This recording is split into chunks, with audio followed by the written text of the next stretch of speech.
So we'll talk about the miracle mindset and what it means from an EI perspective and an exponential perspective. Okay?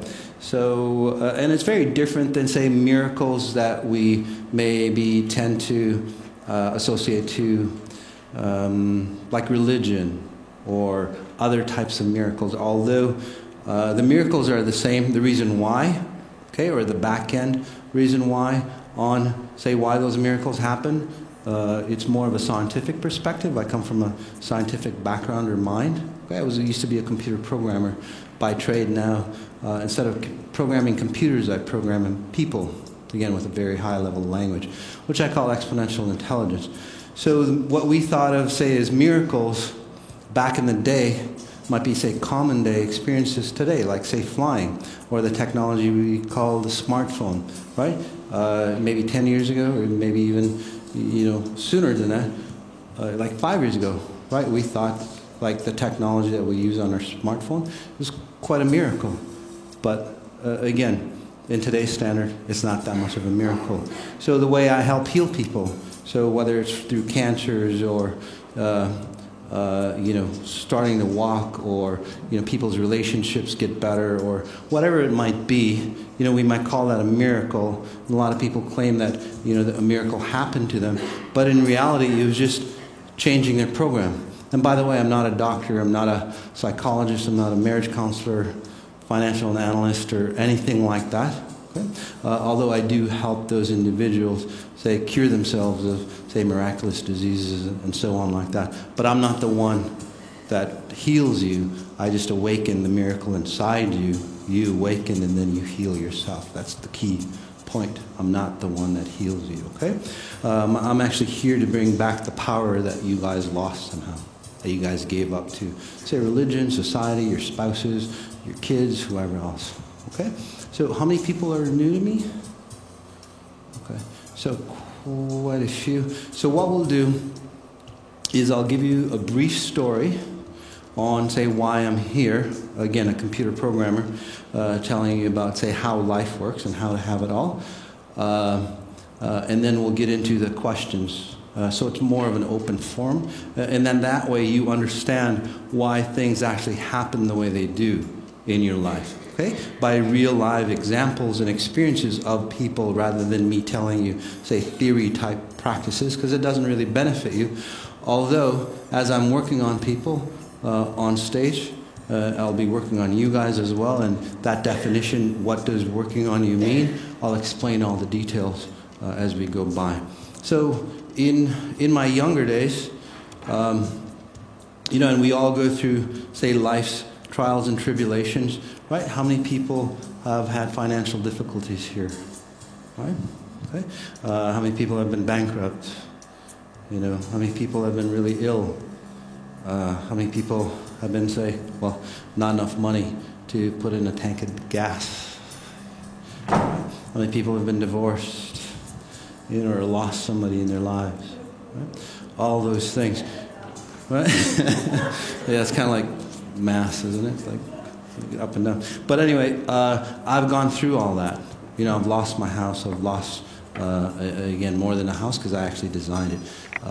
So I've lost a lot of things to understand, say, the concepts before. It's not just, I'm here, a well-educated whatever, and then talking about, say, how your life should be. I've actually gone through those trials and tribulations and figured out, it's like, well, why do things happen the way they do? And I didn't want them to happen to me again. So in my younger days, and I'm talking late teens, early 20s, I'm going, well, religion might be the answer. Because everybody goes, well, go to God or go to religion, and then you're going to find the answer to all your problems. But then I saw a lot of nice people who were really religious, right? Or even, the priests or the mullahs or whatever else, the shamans and all those people, and you ask them real-life questions, and they have the same darn issues as we do. So obviously it's not working for them, right?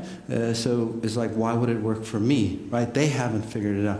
And I'm not knocking down religion, but why do the masses of anybody who's in any religion still have issues, right? The creators of those religions didn't.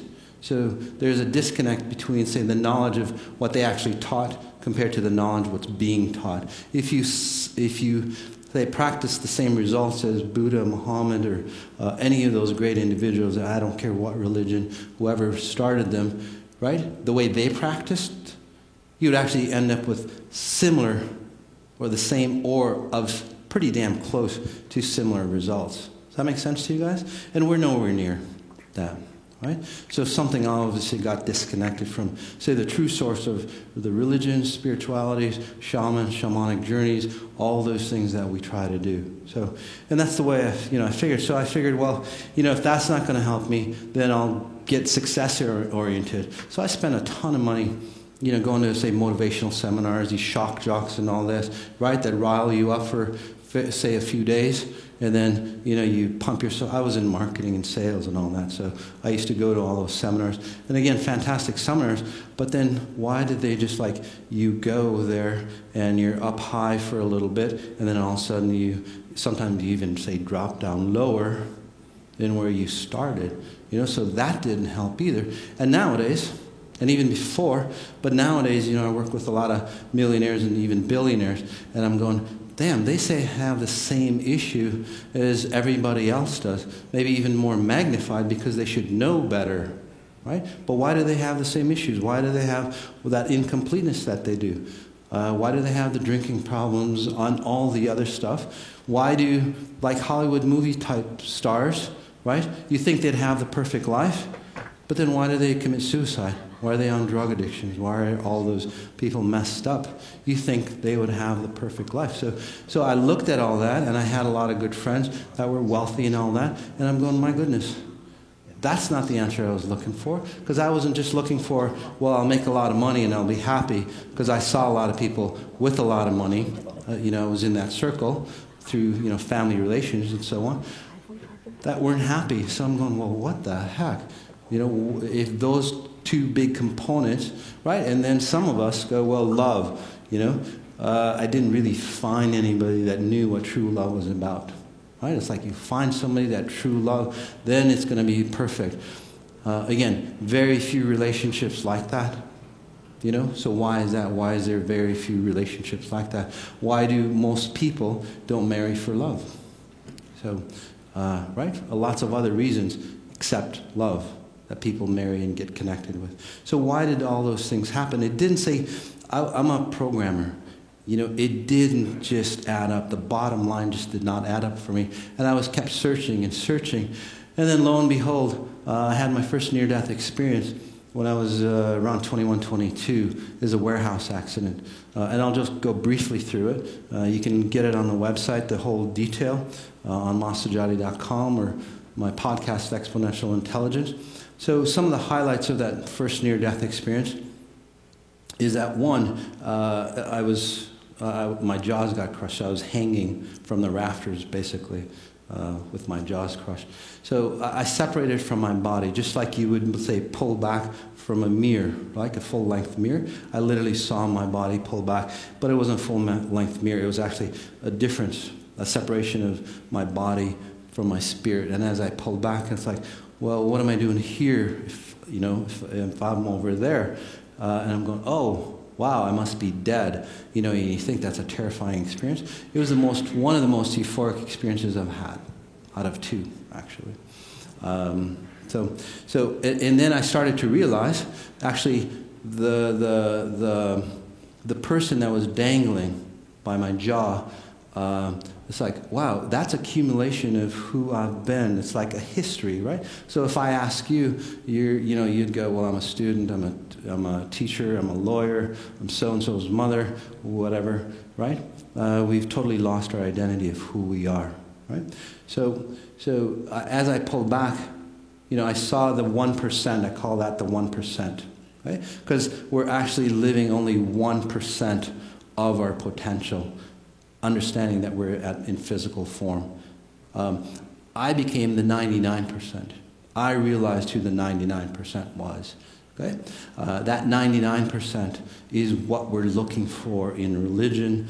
We're looking for, say, in success, in relationships. We're actually looking for ourselves. Right?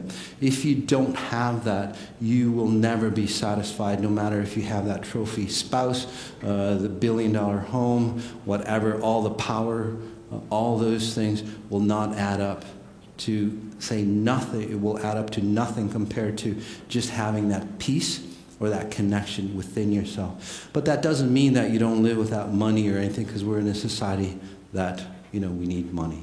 Right? And in reality, money will actually come to you to the level that you're deserving of, or what makes you comfortable. Whether it's $1,000 a month, $10,000 a month, $1 million a month, $10 million a month, whatever it is, it'll be beneficial for you as well as beneficial for other people. I say that because it triggers a lot of people in this room, because a lot of you are, say, goody two-shoes type, thinking that, well, if I make too much money, I'm pulling away from somebody else and they must be greedy. That's not true at all, and I'll explain the details of true wealth, or what I call exponential intelligence wealth. Exponential intelligence is basically the database or the concept of what I use, the tools that I use, that I help you learn so you can change your life. Okay? So that was the first near-death experience. Some highlights on that. You go through a life review. In reality, it's a life relive. You relive your life the way you should have seen it from an awakened state. So, for example, when we're living in this life, why has God forsaken me? Why the hell did I marry this individual? Why do bad things keep happening to me over and over and over again? Why am I always sick? All those things, right, that we live, and it's like, gosh, this life is hell here. And then, again, a lot of religious, say, background, so I'll just equate it to what you guys are feeling. And then we go, well, God has forsaken us. We've done something wrong. We have to please God, and on and on and on. That's not true at all either. Okay? So when you have that life experience or that life relive, basically what you are doing is you're reliving your life. You're not like reviewing your life, because you literally relive everything in your life as an awakened being.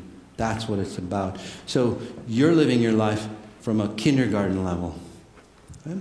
You relive your life at a high developed, like a master's or PhD program type level intellect.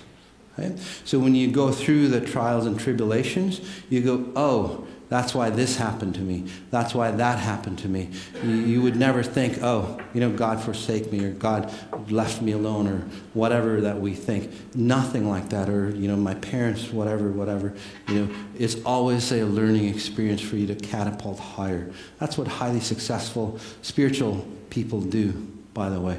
No matter what situation that they've run into, what do? It catapults them to higher levels. No matter what it is, rape, abuse, bankruptcies, whatever it is, they learn from it, they catapult, because they know that experience, like I said, comes from the 1%, the physicalness of this world. It's only 1% of you. How much of a dent can that make on your spirit? Right? If you're not awakened, it makes a huge dent. If you're awakened, it makes a huge catapult for you to go even higher, by the way. By the way, talking about success, if you look at any individual who's been successful, you read their autobiographies and so on, what was the turning point for anybody? Failure. Exactly. Down in the dumps, pushed in the corner. They didn't go anymore. Somebody hated them. And I can give you story after story. Again, highly spiritually successful individuals have that pattern. Okay? It's not about goal setting or anything like that. We'll talk about all that later, okay, on how to truly goal set. It's really about, say, understanding the situation that you're in, just like I did through that life relive, and then catapulting myself, and that's what I did. So that first near-death experience, I understood, say, the mechanics on who we are, and then I came back into life, physical form, and I started having... I was always intuitive, but at a higher level. I could scan people and see people and go, oh, this is what's happening. But, I didn't really understand it, but I used those techniques, those success techniques, to build a fantastic career. Created a lot of money, and that money I thought was going to be, say, my security, right? But since it's the wrong type of security, okay, everything on my second near-death, the money got taken away from me, because again, that's what I thought would provide security for myself, my family. And again, it wasn't the security that we were looking for.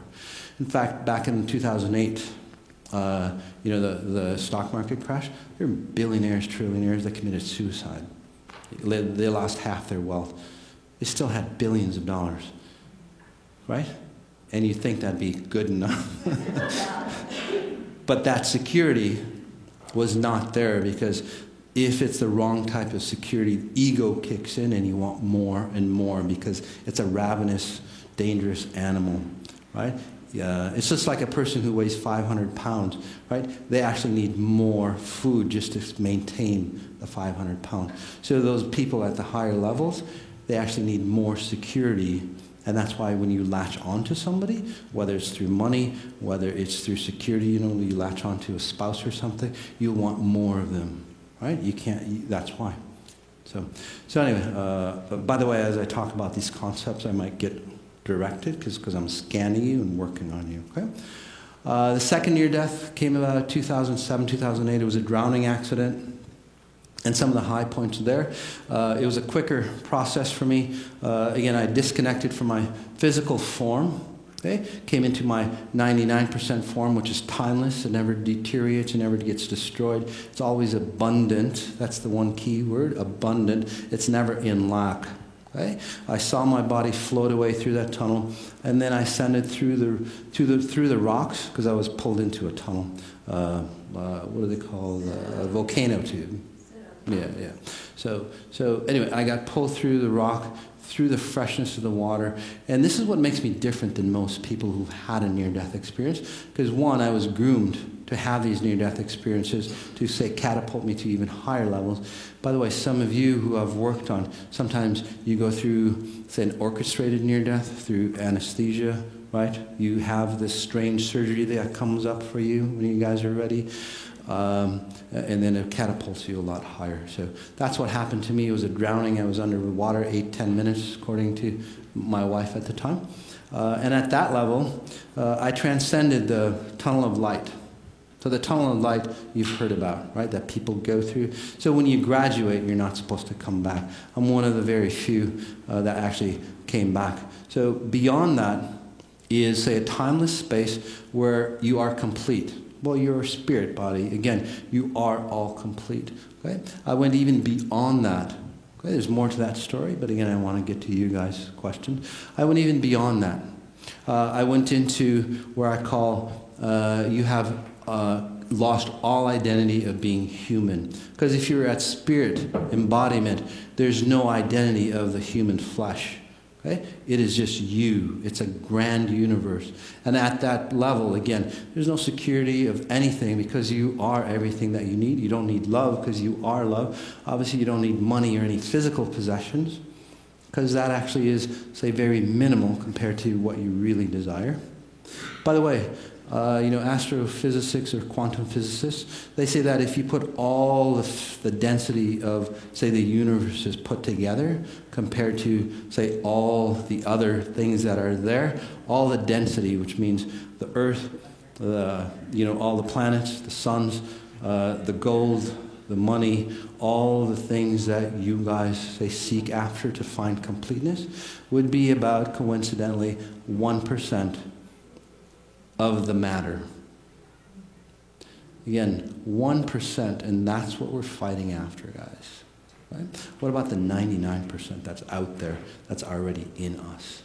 Right? That timeless being, that's that, I call it the blue space, okay? More of a loving term, but then more of a mechanical term or scientific term, or, I'm a computer guy. I call it the universal database. So the first level that I went to is I had a human identity of myself, a representation of human form. The second space that I graduated into, there's no human form. It's just straight out pure bliss or pure spirit body. Okay? At that level, you have access to all the knowledge that ever was, is, and shall be. Okay? I've managed at some level through years of, say, training as I came back down into physical form to still, say, connect. And it's not a connection, it's not like up there and I'm down here and there's this, wireless connection. No, actually, I create that space around me. And a lot of you who are feelers, right? I walk past you or you sense me, that's what you're feeling. Because I'm not really, say, of this world. I'm actually of the real world that we all are, by the way. And as you, say, feel me walk by you or you sense me, you're actually remembering who you guys are at a deeper level. It's just that you guys have a lot of garbage in front of you that you can't see your own light. Okay? So anyway, I've been brought down. I was brought down somehow. Obviously, you always have helpers up there. And it took me about 3-4 years of trial and tribulation to, say, turn the concept or the paradigm or how we see ourselves. So what that means is that you guys see yourself, your life, from the 1% level, the physical form that you are, and then you want to ascend to a higher place, right? That's your objective. It's even built in your, say, single cell that you have. Every DNA molecule that you have, that's the only objective it has. Okay? Look at any microorganism, and it's always that existence of evolution to what? To create a higher sense of self. Okay? We're always trying to evolve into that higher space. So it took me about 3-4 years of dark times. Jesus went through it, Buddha went through it, all those great individuals went through it. Those people that I help awaken, you guys kind of go through it. Not maybe 3-4 years, because you don't maybe have to go into those intense levels or to get to the levels I got. But, if you want to, it's available for you if you're willing to go through the work to get there. So now you shift into a different, say, identity of who you are. So you guys are having, say, a human experience, trying to expand into that sense of completeness, basically. A human experience, a human individual trying to have a spiritual experience, right? And that's what most religions talk about. You have to reach outside of yourself. And that's why even, say, religion, if practiced properly, doesn't, say, benefit you as much as, say, exponential intelligence. And again, that might distort a lot of people. It's like, well, what the hell is he saying? Again, you'll see as we get more into, say, your questions. So now, basically, I'm living from a spirit being, again, the 99%, having a human experience. Now, just think of the potential, guys. Just think of the access of power that you have. If you are identifying yourself from the 1% that you are, just think of the limitations that you guys put upon yourself. Right? How much access do you have at only 1%? When your battery is low, your phone at 1%, right? It literally becomes worthless to you, doesn't it? Although it's your entire life. Yeah, at 1%, and there's no charger around. It's just like, it's just excess weight. So that's how you're living, that 1%. It is. So you flip it around, and what I live through, and the people that I help, say, clean up, you are, say, a spirit having a human experience. So you have access to 99% of your potential, working on that 1%. That's a lot of access. And that's where, again, people's lives tends to change. People, like even stage 4 or 5 cancers, they recover from that. And I'm not saying that as like an extreme case. There's more and more people that, say, awaken from that space through the work that I help them with. Again, it's not me that cures them. It's just they flip that around. And if you flip that around, anything physical here can be healed. Right? You can transform your lives that impactfully. Okay? So with that, what we'll do is we'll do a group meditation. Okay? And then I guess I'm working on the first 2 rows, or who am I working on? Is that right? Okay, the first 2 rows? Yeah. So what we'll do is, if you guys want to stand up or if you guys want to sit down, it's your choice. It doesn't matter to me. But if you're new, try something different to break away from those old paradigms. And it's probably different than, say, most meditations that you're into. Okay? Because I don't keep you, or I don't help you escape your body to your higher self. Basically, I pull your spirit in and around you so strongly, you become really present. So that's the difference. And that's why I say, as you take a nice, strong, deep breath in, just noticing where you are, noticing the space around you, noticing the people around you, noticing where you are, say, in reference to the room, noticing where you are in reference to where I am. So all those details that you notice, and we'll talk about why that's so important, the logistics, the mechanics on why that's important, but all you have to do is just notice that point of reference for you. Okay? Notice, say, the lighting around here. Okay? Notice the temperature. Notice, say, how you're standing or sitting or anything like that. All those senses that you have, taste, touch, sense, smells, everything. Those sensors are actually there for you to, say, locate exactly where you are here in space-time. Okay? And I say that as you take another deep breath and connect to the group dynamics here. The reason why it's so important is because that's where you become abundant. You start to see yourself from that 99%.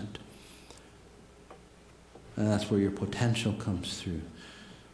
And that's where you can walk away from those, say, chains that bind us, that shackle us, right? Those blocks that we keep hitting. It's like those bees, they keep hitting that screen. We can't go past it, right? That's why we keep connecting to the same relationships that distort us over and over, same experiences over and over. We finally can break through that. Strong deep breath in again. And even now you might be feeling a little different. What is that? You may ask yourself, why are you feeling different? Not doing anything, say, physically, but why is your awareness? Why are you, say, relaxing even more? Why are you coming into your own space? As you ask yourself, how do I connect to pure source even stronger? That question, how do I connect to pure source even stronger? It's nothing religious or spiritual. You're really asking, how do I become my limitless self? The 99%. Okay? If you are of a faith, right?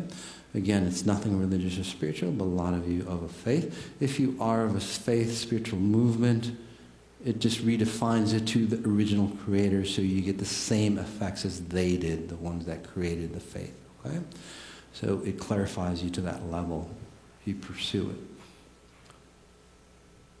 And we'll just do a quick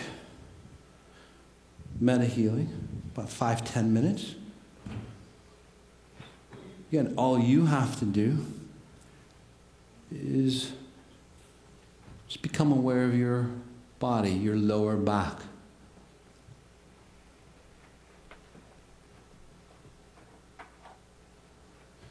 And again, for the new people, I'm sorry, huh? Are you okay? Again, just noticing where you are, and noticing the space around you.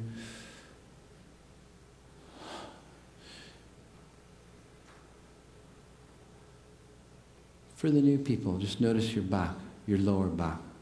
Or for people here who've been with me, again, just noticing the lower back. Okay?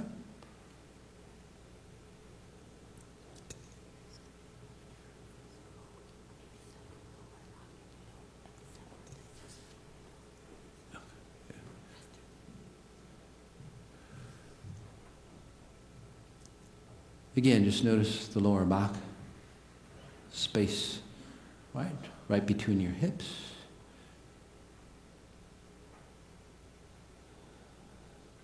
Notice your mid-back. So the mid-back where your ribs connect to your spine. And then notice your upper back. So from the mid-back to, say, the top of your shoulders. And you might even notice, say, a change. Even now, you might have a stiff back, right? You might have actually pains release for you, from what I'm seeing. That makes sense. And I'm not even, say, touching you. Why is that? Why are you shifting? Notice your ribs. Notice your heart space. Notice those emotions that are coming up. Even emotions coming up from things that you thought you got rid of. For some of you. Again, because you didn't get rid of them. Right? I'll explain those details. So just remind me. As we notice our shoulders, as we notice our upper arms, our elbows, our forearms, again, these are all points that help you come here in this moment in time, the present moment, the power moment. That's where you regain that 99%. It's not in the past, it's not in the future. It's nowhere except that 0 point. So all I'm helping you with is just being here. And that's why your back gets to align. Pains of, 10, 20 years disappear. It's not magical moments.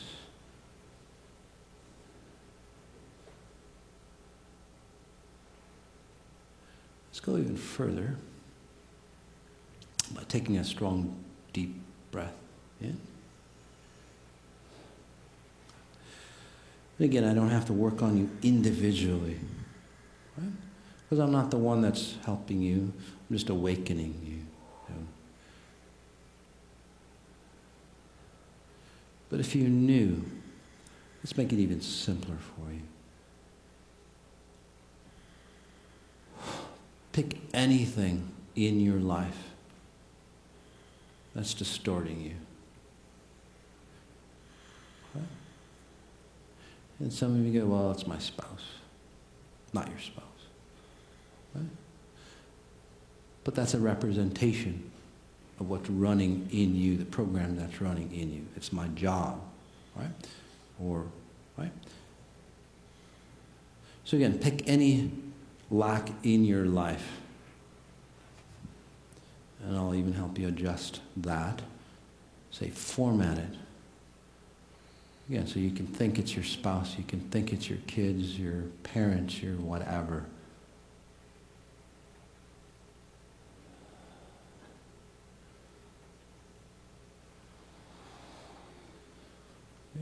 So if you think, basically, that you got rid of your spouse, your job, your whatever, or if you had more money, right, the other perception, you have more money, or if you had X, or if you had whoever, then your life would be congruent. Again, does that make sense to most of you? Right?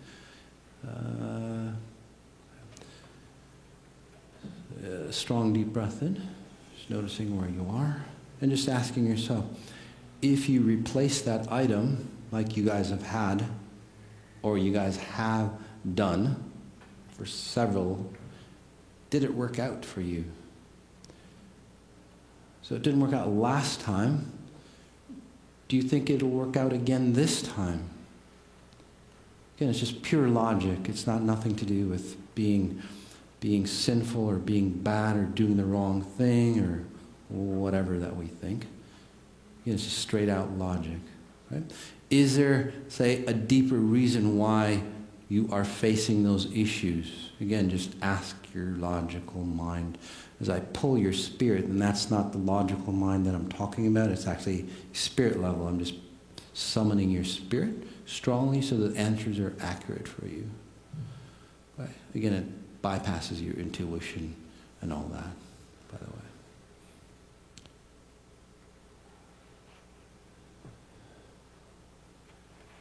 So there's that pattern, right? We can call it a pattern and just ask yourself. It's not, say, a reason.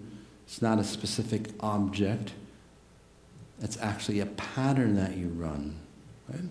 So say your spouse is the issue. So what patterns are you running inside you that is attracting that type of, say, person for you? Okay? It's straight out spiritual logic, guys. And I emphasize that because most of you try to be nicer and kinder. It's not about that.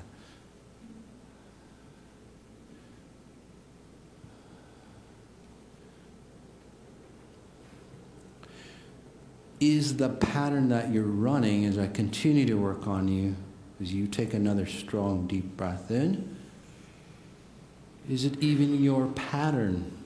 Did you create it in your lifetime?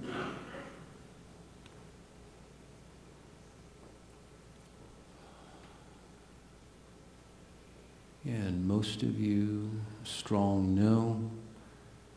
So anything that you do physically, will it help you resolve that issue that you have? So, again, don't take it from me, take it from your higher self. Right? How about if we remove those patterns, okay, and we'll remove those patterns in this meta-healing, would your life change? For some of you, almost instantly. Just think of the concepts, guys. People's lives changed, they do change that quickly, if you're awakened enough to that point.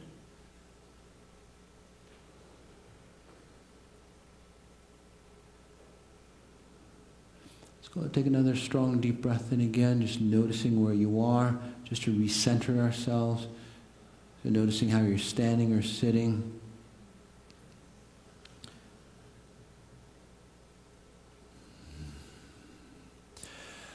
So, noticing where that pattern exists in you, okay, that's causing, say, that distortion.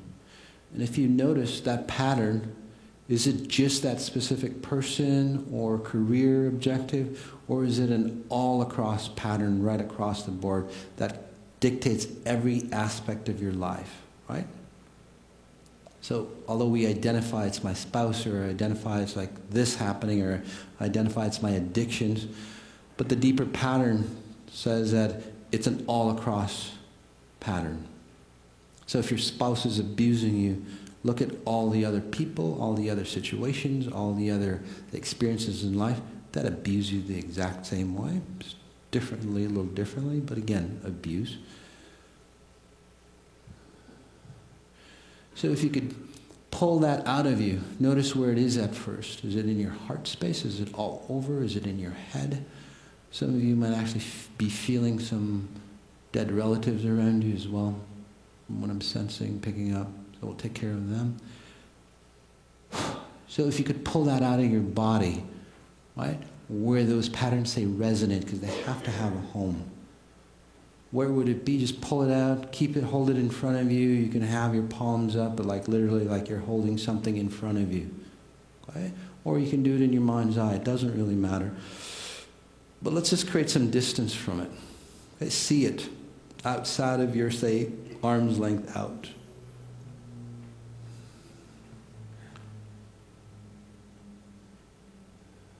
So notice how you feel just pulling it out of your body. Feels a lot lighter already, doesn't it? And you haven't done anything physical. We'll explain the science behind that. It's just a matter of space and time. You're just distancing yourself. Just like I did the first near death. I pulled away from the identity of who I thought I was at a massive scale to an identity of who I really was. That's all you're doing, but it's just this single pattern. Right? So if you look at that pattern, you might ask yourself, well, where did it come from? Was it my lifetime? Parents? Combination of the two?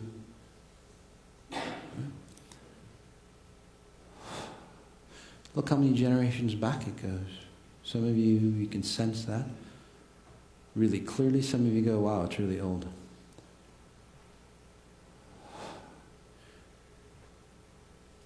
There's a lot of reasons why for that, or I ask that question.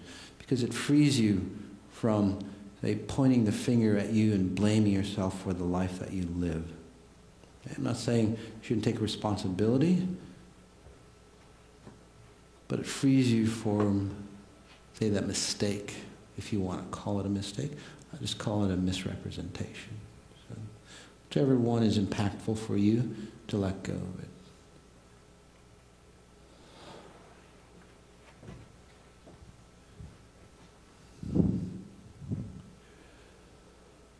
As we pull or push that object in our hand even further away,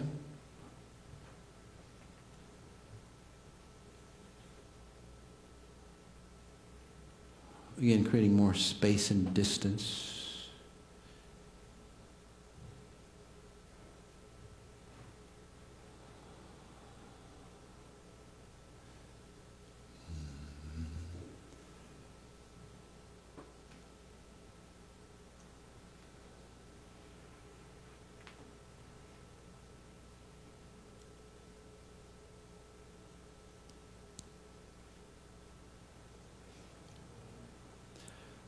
Can we pinpoint maybe to the lifetime? Maybe to, say, specific generation or person that comes from?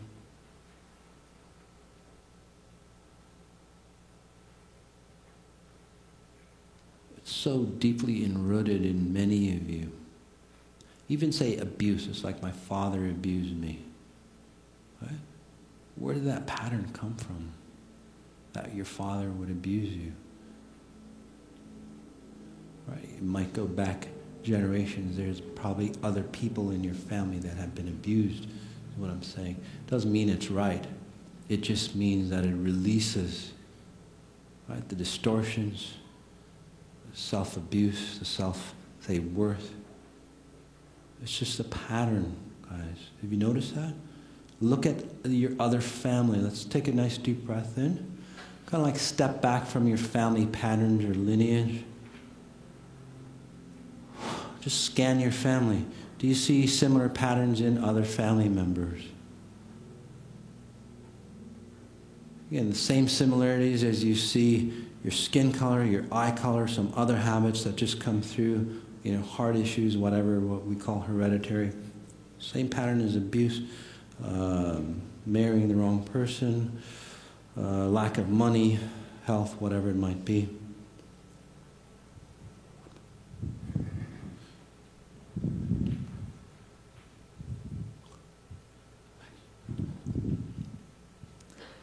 You're always in trouble.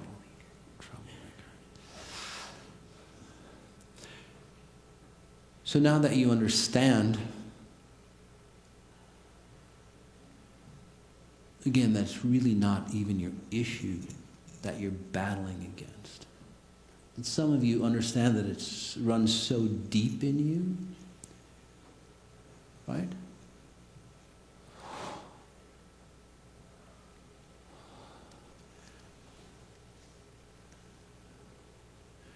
Again, the important thing is it runs so deep in your family culture, the religion, the perspective of your family. It's really not you. Now do you understand? Again, it's not, say, you. Right? However, it is your responsibility now that you know to resolve it. Okay? And for some of you, it's like, hell, that's what I was afraid of. I do.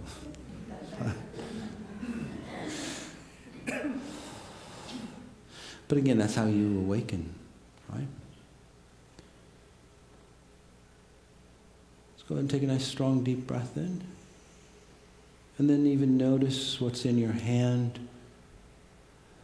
Notice, does it have the weight that it did before? Does it have the control over you that it did before? So even now, what if we moved it further away?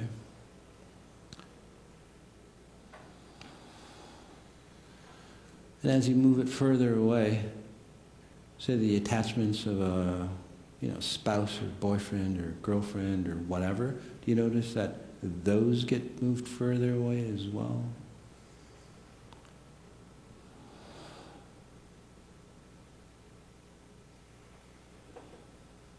By the way, it's more than just a visualization exercise. I'm just showing you, say, the steps that I take, obviously at a much faster pace. I'm just walking you the step-by-step process that I do for you. Just showing you so you can do it on your own. So actually, I'm helping you, say, reprogram your frequencies. Breath in again, nice and deep. What do you guys want to do with that? Do you guys want to put it back into you? Or do you want to get rid of it? It's free will here, so I'm just asking you. So again, you can dispose it any way you like. You can blow it away just like a feather. You can push it away. You can blow it up, whatever it is. Again, more than a visualization.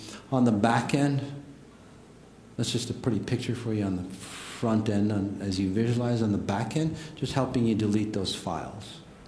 Okay? Just like corrupt files in your computer system that destroy memory, slow down your computer, right? Just resetting those for you. Notice how you feel as we take another refreshing breath in. Coming back into this space, noticing the space that you pulled that out of. How it starts to regenerate already for most of you, right? Again, ask yourself, why does that happen? We didn't do anything physically, because we're frequencies. That's why. Go ahead, open your eyes whenever you're ready, settling in. Feeling relaxed. Have a seat if you like. So what we'll do is you guys can ask me questions. She has the mic, so she'll come around and she'll just pick, okay? And that way it just becomes more efficient rather than waiting for the mic to be handed over. And then if you're new, it's actually nicer if you're new just to accommodate other people, okay? The newer people, so they get a feel for it. Although the people who've been with me, not older people, but the people who've been with me, you can ask me questions, okay? And I'll answer those as I work on individuals. Does that sound fair? That way it doesn't become like boring. So I can help you understand the higher, say, definitions of who you are, okay? Or how this process works. Hi. Hi, I have a question about the energies that you can see in the body. Are there different levels of energy fields? And yes. Are there, let's say that someone has several health conditions, are they in the different levels in the energy field? Yeah, so really good question. So how, like you're asking me how I see? Yeah, so basically what I see is not at a physical level. Okay? So that the physical level is like chakras and there's like Kirlian photography and all that, right? That actually say measure the output. They even have say machines that measure say this radiation that comes out. It radiates from your heart and your brain center, coincidentally about arm's length around you. Okay? So I look at the frequencies that create say those frequencies. Okay? So it's more highly at a deeper level or at the quantum level. And that's where I can make fast, efficient changes because the energy systems that you're wondering about is mostly, again, physical energy systems. So let me give you a quick example. At the physical level, what we do, and I'll just make it a health, but you can just put anything in it. Okay, like physical exercise, surgeries, medication, eating better, exercising, all those things, chiropractics, Western medicine, Eastern medicine, all those things, what we do is at a physical level. Okay? And then you get into, say, the energy systems of your body. This is where chakras, auras, things that you're talking about, energy systems, say most people who, say, move energy around, they're actually just shifting energy, intuition, psychic abilities, all those things are at this lower, say, medium level, energy systems of the body. Okay? There's a bridge layer, 3 or 4. Again, it's a transition between the physical system and then the integration into your spirit body, or what I call your blueprint or your source code. So that is, again, for many of you, a spirit, your spirit body. And that's where all, say, the blueprint or the details of your life exist.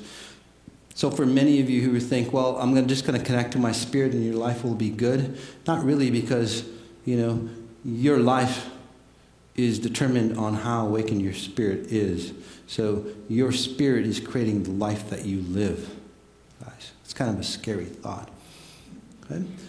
So whatever happens at that blueprint level pushes into, say, your physical rendition of what you see. Okay? And what I do is, again, awaken your spirit level or edit the blueprint for you, and then that's where people get fast, efficient changes. So it bypasses anything that we do because it's a top level. It's a top-down model, right? So if you're working at an energy system, right, that's where conscious thought, thinking happy thoughts, putting, say, magnets on their fridge, you know what I mean, all willpower. Again, that's a middle level. So, but if you have a distorted program above it, it won't, say, resolve, right? It might for a little time, but again, the program overpowers you. Not to knock down Anthony Robbins. You guys know Tony Robbins, right? Fantastic individual. He's helped a lot of people, but he has to psych himself up like for 2-3 hours a day before he gets started. Right? Again, he hasn't figured out or mastered, say, the top level. He can just be psyched up all the time, 24/7, let's say. Right? He doesn't have to, again, because he's not, but he does it through sheer willpower, which is quite impressive from my standpoint. So there's a lot easier way and a more sustainable way, by the way. So did that answer your question? Probably more than what you needed. But like new people or whoever, you can ask a question. Sure. How can an individual just sitting by themselves in a room, is it possible to access your spirit at a level where you can do what you're doing? Am I powerless over my existing spirit? I mean, I must have some influence somewhere in me, right? Right. Sure. So, do you believe that? Yeah. No, I'm just kidding. Am I powerless over the spirit that exists around me currently? No. There's a feedback loop. Okay. So it's a great question. So when you're brought into this space, okay, just like your smartphone, you like 90, and for some people 95% of your habits, your belief systems, who you're going to marry, and all that is pre-programmed in you. Okay? Right off the get-go, right where you come from spirit, okay, a higher form, into physical form, which I call a timestamp. So all those details are in you. That's your default status. That default status comes from, say, your lineage. Okay? It's just a downline. Does that make sense to you? So most people go, well, did I choose my parents? No. If you did, you would never create. If you had that much awareness, you'd never, say, create the life that you did. You'd awfully opt for a higher version of yourself. Does that make sense to you? So you would. I mean, just naturally. It's not about learning, by the way, or anything like that, because you already know at your spirit level all the things that you're capable of at that level. Okay? So again, none of those, say, theories really work. So the 5 or 10%, that's what you're asking. Okay? That's places where you can say edit, change, create, materialize, those things.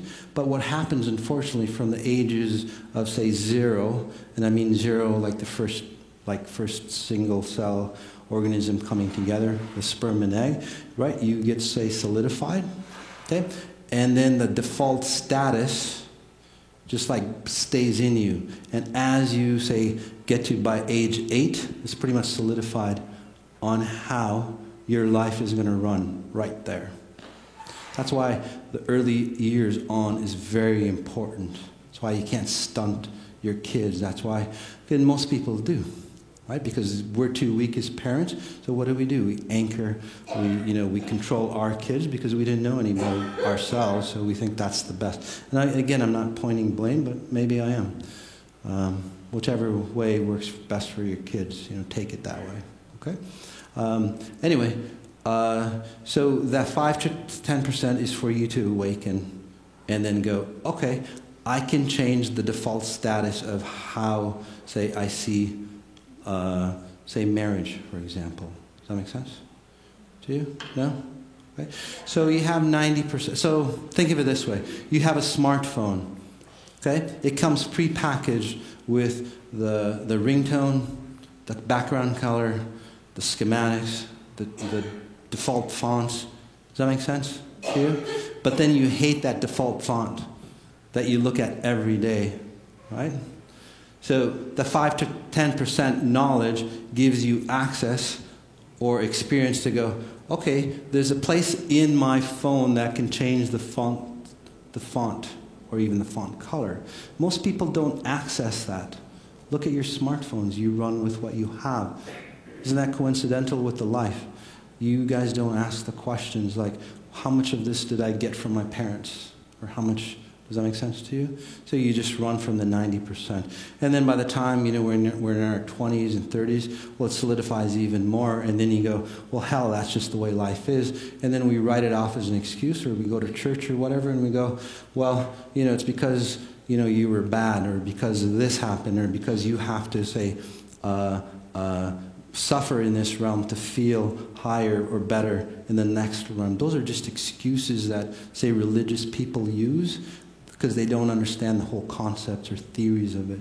By the way, I see the other side. Those people who are suffering at this level, they cross over, they suffer at that level. Over and over. I've seen it, tens of thousands of people that I've worked on. Right? So you're born in sin, you die in sin in a specific religion. Right? Those individuals, most of them, they're not good enough to meet their maker. They feel so insubordinate. What do? They stay in the lower realms. They even have a name for it in that religion, purgatory, by the way. They don't cross over. They hang out because they're not good enough. Again, so those, again, more than what you asked for, but yeah. So if you're awakened, and the way to awaken, I just do it faster for you, is to study all the details of your physical actions. So the movement of your body. Notice exactly what your hands are doing. Get out of your mind. Notice, say, the shower or whatever that you're taking in the morning, or instead of trying to figure out, say, what you're going to wear or what meetings you have to go to. All those things that escape your body. You are here to experience the physical form. That's the only thing that's important to your spirit, by the way. Nothing else. Nothing else is as important as you feeling physical form. Right? And I stress that, no matter who you are. It's like, but Moss, I have to save the world. I have to take care of my kids. You don't do a good job because you're too worried. You're doing it from a distorted space. Stay in your body. Stay complete. Look at your face while you're shaving or putting on makeup. How many people actually look in your eyes? You're too afraid to look into your own eyes. But then you have people look at you all the time. Guess what they see? What you're afraid of. So might as well look into your eyes, clear it up, and you'll see in a very short time, you'll actually start to love yourself, by the way, because you're getting rid of all the distortions. Just by staring into the mirror as you put on your makeup and stuff. Again, at first, for many of you, it's scary if you haven't done that before. So again, you can do that without me. But again, I'm not like that spiritual geek. I just get to the point and then remove it, right? So, questions from like new people or? Yeah, hey buddy. Hi, Mas. I think you probably already started answering my question. Sure. So I get that at a unconscious level, if you will, we're trying to connect to spirit. But what can I do here? What are some of the actionable things? And you mentioned paying attention to my body. But what can I do daily? Whether it be meditation, yoga, affirmations, feeling good. Yeah. Please elaborate on that. Sure. So again, pay attention to your body, okay? Because what you do is like you try to escape your body, you try to escape your life, because you actually run patterns of escape, if that makes sense. So use your meditation to, again, escape from the family, not from the family structure, but your life structure that you are. And just, I can work on your lower back, by the way, from what I see. Does that make sense to you? You got lower back issues?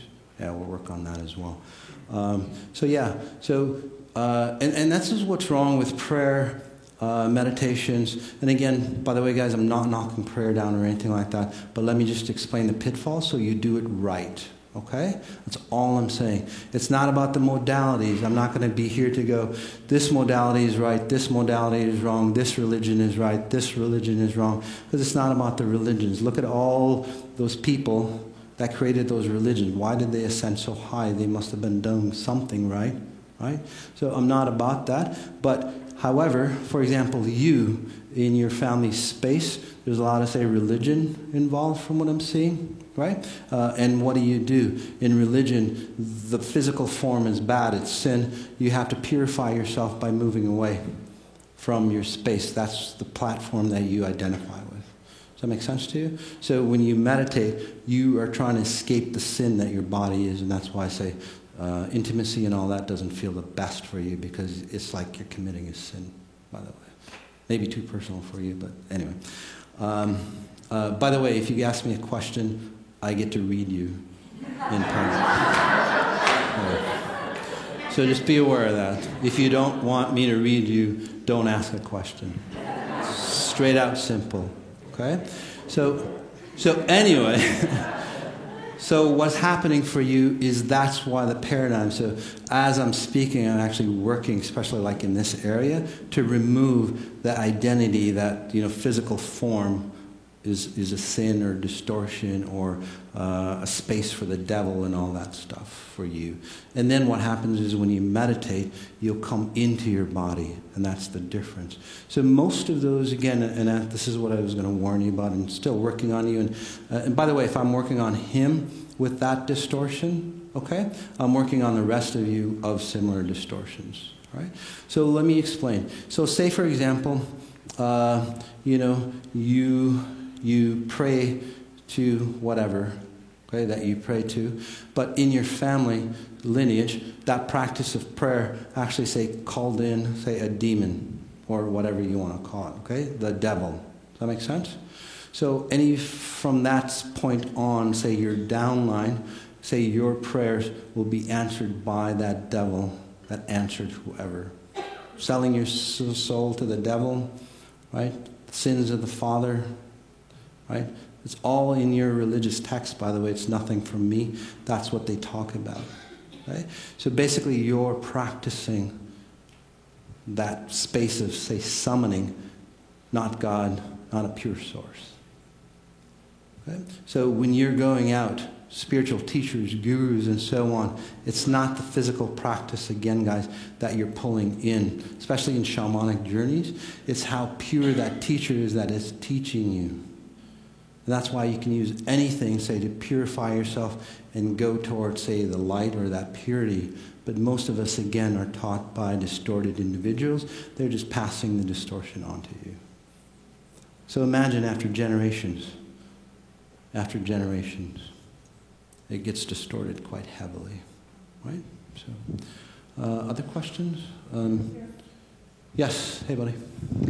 Thank you. This is terrific. Appreciate all that you do. You're welcome. So as we begin to work in, if the phrase would be the quantum field, or we've got the body, we've got our thinking mind. Sure. The 1%. Right. The 3D world. And then we begin experiencing more in that quantum field. Right. How do we bring those two together or integrate those two? Are we leaving our body when we do that? Right, and most people do. Do you mind if I work on you, buddy? Because when I see you from this space up, you're not there. You're like particulated. Do you want to come on up? I'll just work on you. Yeah, come on up and see. If you don't mind. If that makes sense to you. So let me help you access, because again, what happens is that you tend to, say, leave your physical body, or the physical existence of this realm, to connect to a higher space, usually to forget about your childhood. Bottom line, that's what it is. Does that make sense to you? Mm-hmm. Yeah. So you've, say, and you're more of a lover type, not a fighter. So basically you escape, rather than, say, dealing with it. And then what happens is, you found a way to, say, leave your body.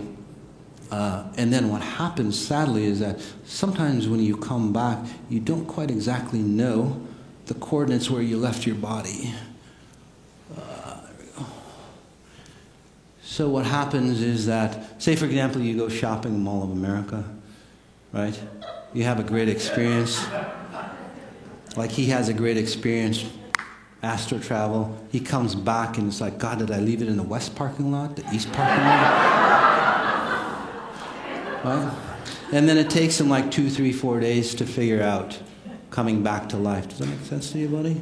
Yeah. So unfortunately what happens is that if he's not in there, something else is. But he's strong enough that he kicks that stuff out, but he always have to replenish himself. So let's help you do it the proper way, where you know exactly where your body is and you take it with. You literally can take it with. Okay? Old people do it all the time, by the way. Say, for example, you have an older grandparent and so on. You see them. Do you notice that they're just not there? Right? You see them physically there, but they're not there. That's what they do, basically. They just exit. Usually they're not consciously doing it. So it's similar to that, but, you know, a little different. So let's do it the other way. And then when you come back, you basically remember what you did, where you went. And this is where, like, inventions come in, great thoughts. It's great for business or new ways of thinking, right? Because you can ascend into future realms.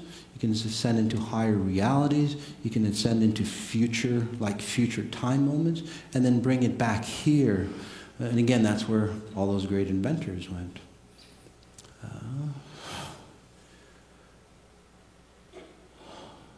But again, most people who escape like you do. And then whatever happened to your childhood, we don't have to get into the details.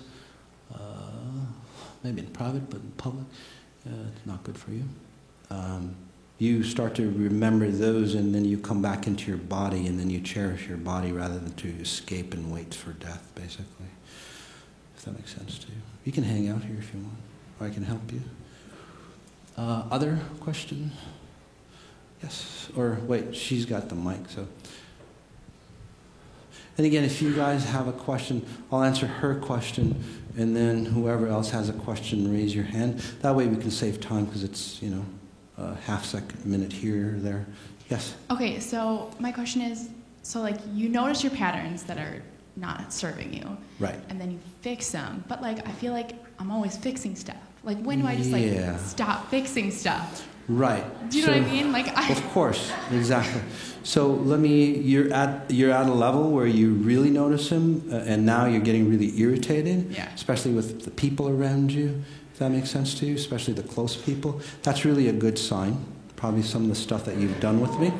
Because what happens is like you're pulling away from the identity of who you are. So what you do is, let's put it this way. So you have this house, you have this furniture that you hate, okay? And then what do? Is like you rearrange the furniture thinking it's going to solve the issue. That's what you're doing. And then after a while, it's like, God dang, I still hate this room. Why? And then you rearrange it again and maybe color it up and maybe put a throw pillow or whatever on it. It doesn't work that way. So you're getting to a level where I can actually say help you delete completely. Do you want to just come on up? And then that way what happens is that since you're kind of too scared to come into your body because something might have happened, so you're more intelligent type, if that makes sense to you. So again, you escape your body to make you feel more safe. But what happens when you escape your body? You don't feel safe, you feel empty. So let's pull you back into your body and help you like disconnect. That's why you're here. Again, you've done enough stuff with me that you go, okay, I give up doing it my way, which is actually the perfect space. You know?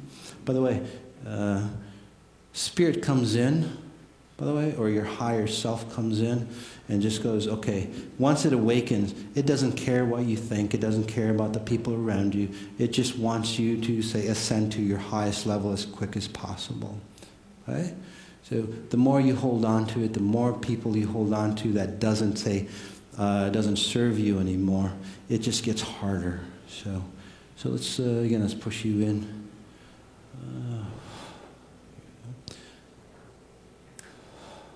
And for her, it's actually a quick change from those people who can, say, see and sense people.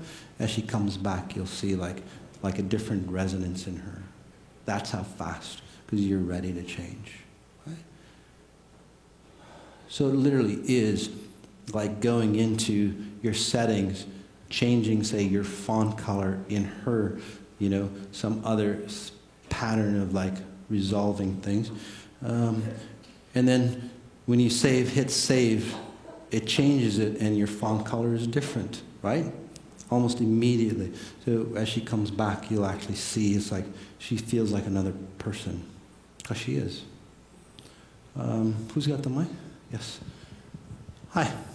I'm one of the new people, but I read a little about you online, and Sure. You mentioned that there are 3 things one can do in the morning to help you get... I mentioned 3 things that what? You mentioned in some place that I read about you that there are 3 things one can do in the morning to help you become aware or... Oh, sure. I kind of talked about those. And since you're new, do you want to come on up, honey? I can help. New? I can come. Okay. I can come down if you want. I can help you, say, remove your grandmother out of you. It'll help your hips. Okay, I can work here. Again, I see you have hip problems or whatever. That makes sense to you? Shoulder? Well, it starts from your hips, basically. It's like this side of you. This side of you is actually your grandma. Were you close to your grandma? Yeah, so when she, say, crossed over, you held on, or you loved her so much, or she loved you so much that she didn't really necessarily cross over. Basically, she's pulled into you, or you've pulled her into you. So as you get older and older and closer to death, basically, 50%, you get to 100% where you're completely taken over by her identity and so on. So a lot of people might say, oh, you remind me of Grandma so-and-so. Well, guess why? Because, well, she's actually here, and that's the resonance that you're, say, resonating at. So, and anyway, so say she's here, and that's why I see you having hip issues, because you're carrying more weight. It's like somebody, you know how you carry your child on the side? Basically, she's carrying her grandmother on that side, and then she puts more. Anyway, do you want to just turn around real quick, sweetie? We'll adjust you. Again, I'm not a chiropractor, doctor, or anything like that, but let's just see if I can, say, help you adjust your spine, help your grandmother move on. I don't know, I see a dusty rose color. I don't know if that's your favorite color, or that's your favorite color, but favorite song? What's her favorite color? Was it for her favorite song, or whatever that is? Flower? Yeah, flower, okay. So anyway, so she's just telling me that just to help you know that I'm talking to her, right? So, there we go. So after I help her go into, say, where she needs to go, it frees her up, and you'll see very shortly that hopefully this will resolve, but then you actually get to, say, heal really well, and you feel really younger, Okay? Not her age, so. Anybody else? Oh, okay, whoever. Hi. So, I have to move back here, though. How you doing? Good? Okay.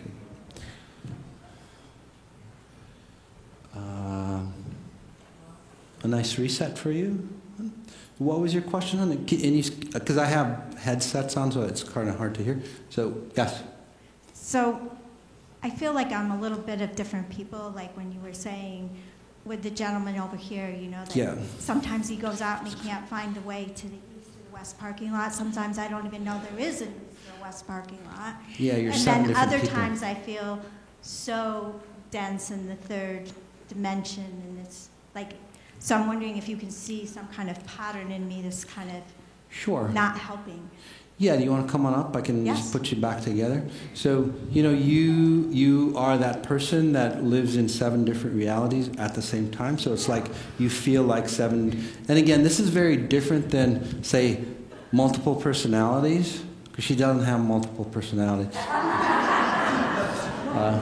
Although you might, like, at one point go, I really, really like, say, this color or this whatever, and then she switches over into another reality. Again, it's her switching into another reality. She'll go, I don't even know why the hell I picked this color. Does that make sense to you? Yeah. That's why. It's because she sees things in 7 different ways. Okay? So, and it's all in her head area, by the way. It's not here. So what I see is frequencies. Do you guys know how color works? Right? It's a frequency, it's a sine wave, right? So when we see, say, yellow or gold or whatever, we see the color, right? Like bouncing off my shirt or the walls or the carpeting, right? You see the color. I actually see the sine wave underneath that color. Okay, so maybe that's why I said that. Just to help you explain, because people see stuff. So what happens is that it's like, oh, I see the underlying, say, ray, right, or sine wave or wave that creates that color, and I go, well, let's just adjust it, and just like a projector or video monitor, you can change it into different colors. That's literally all I do for you. So for you, I see that you're in 7 different realities, basically, sometimes even 12. Holy shit. And you can actually feel when you pop into those extra 4. It's like, what the hell happened to, like, from, your upper chest on up? Does that make sense? It just, like, totally disappears for you, or that's the way you feel. It's kind of like being on drugs without being on drugs. So, by the way, you never did drugs, did you? You watched them twice. Which is totally fine. But no. But the reason why that shows up, and again, I'll explain drugs. Okay. The reason why that shows up for you is like. The reason why it shows up is like you used to watch somebody take drugs, or when you did that, and they used to escape their body, and then they pulled you out as well. That's why I'm saying it. So it didn't seem like you took drugs, but mostly like you watched somebody just like kind of escape out. And you go, wow, that's pretty cool. But you didn't, again, come back properly, so let's just put you back in. Okay. By the way, drugs, if you guys want to do drugs or whatever, I'm not here not to say not to do it. But if you're going to do drugs, don't do it because you're lost, because it just magnifies, it accents everything that you are. Okay? So you're lost, and this is what's sad. People are lost, and some of you have probably done this, where you go out east, or you go to India, you go to a shamanic journey and stuff. They're not that pure. You get more lost. Right? If you're going to do drugs, do with somebody that's highly evolved, and they'll keep you safe. And a lot of people actually, I hate to say it, they do drugs with a meditation in the background. My meditation, it'll keep them safe as you do it, but I'm not condoning that you do drugs. Although great people have used that to say create like intuition, creativity, architecture, all those things, right? Like LSD, a lot of those people. But what happens is if they didn't do it right, they get addicted, and then you see that, oh, so-and-so, such a brilliant mind, committed suicide, because it pulls you out of your body and it destroys you. The brilliance will destroy you if you're not, say, grounded completely. That's why I say it. So be mindful, especially around the people who you do it with. Because if you're open like her, because she'll absorb anybody, She'll like somebody, and then she'll copy, because she's got 7 different things, like realities to fill. It's like, oh, I really like that person. She'll study all about them. Okay? Not like a stalker type, or maybe, but she studies them so intricately, she can create like a duplicate in her mind and run from that pattern. Okay? So it's not, say, 7 different specific personalities. It's like 7 different spaces that she fills up. So she just like changes people, whoever she likes. So let's do it the proper way, though, honey, where you like somebody and then you actually like pull their specific say resonance or thread. So what I mean by that, so you don't copy their complete personality.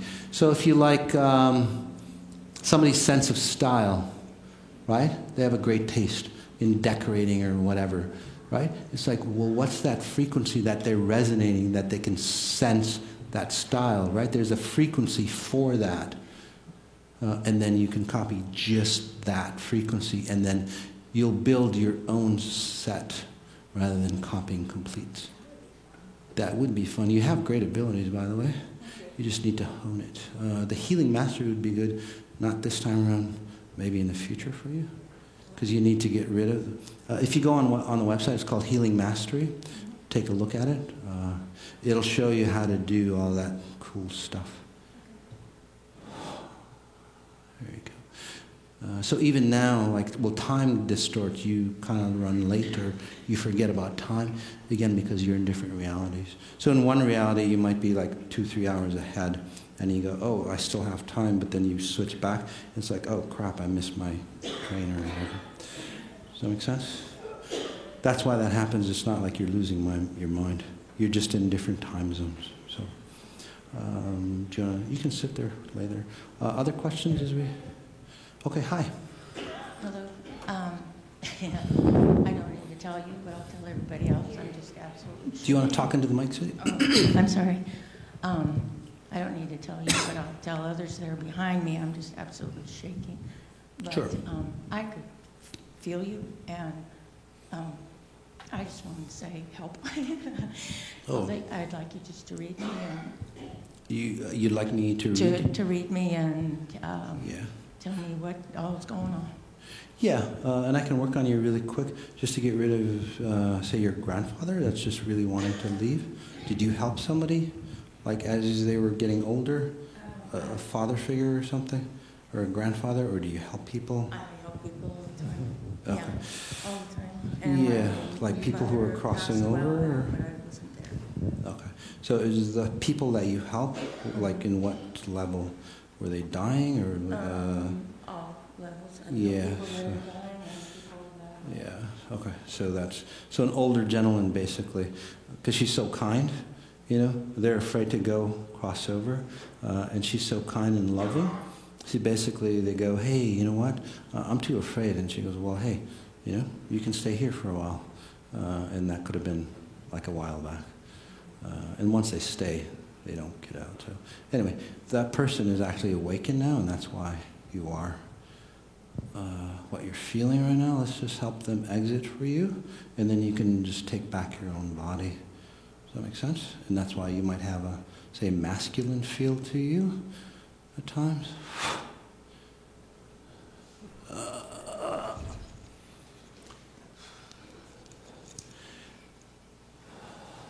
And again, guys, this isn't like religious, although it is kind of like an exorcism. But it's a different, it's just changing people's frequencies. And then you get to come into more of a feminine type frequency. There we go. By the way, other people, especially male type frequencies, have popped into you, let's say, or maybe even abused you, from what I'm seeing.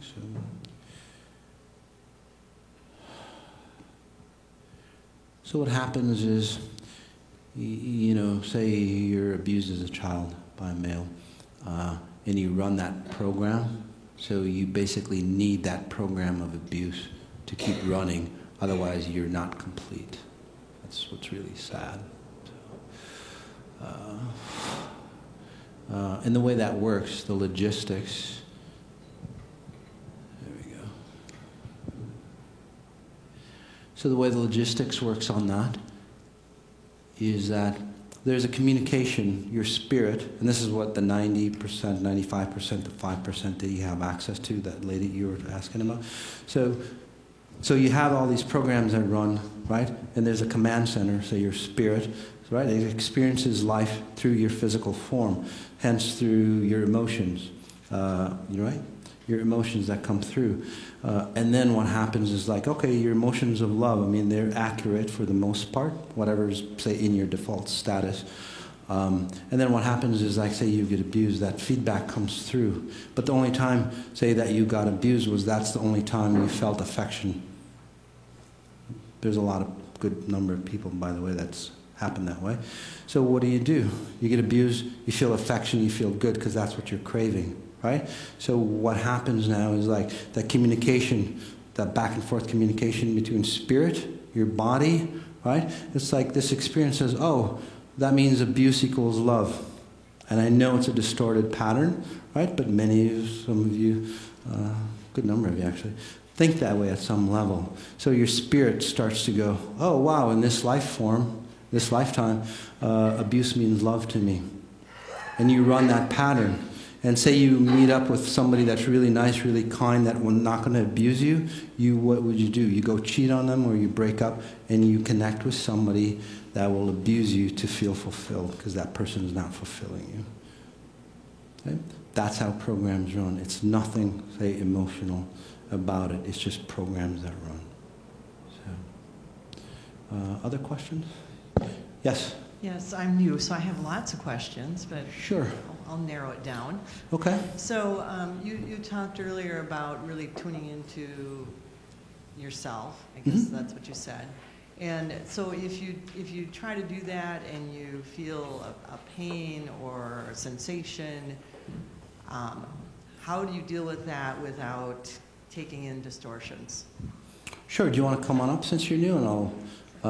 So it's very simple, you know, and again, you know, I'm kind of like that spiritual geek, you know, and I know you've tried, wow, since you were like 18 to try to find yourself, from what I'm seeing. Well, around 18, there was like an impactful event for you that you really woke up and you put it into full gear. Does that make sense?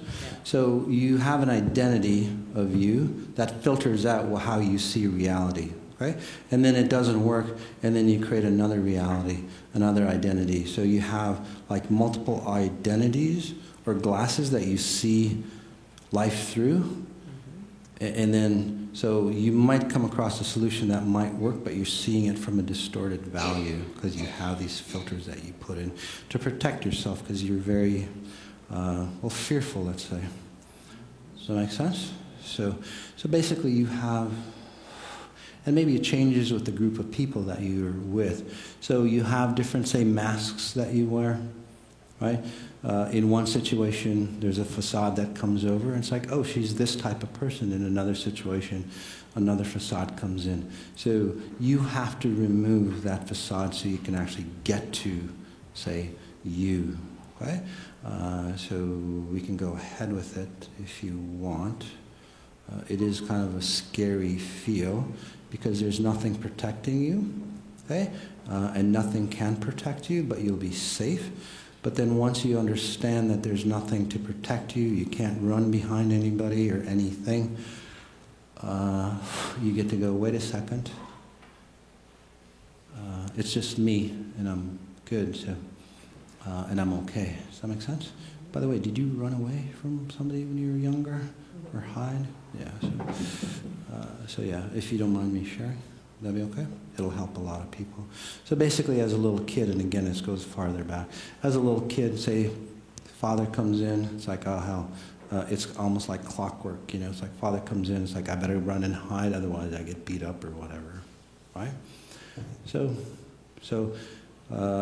as she grows up, she creates a facade to hide herself basically, right? Simple as that.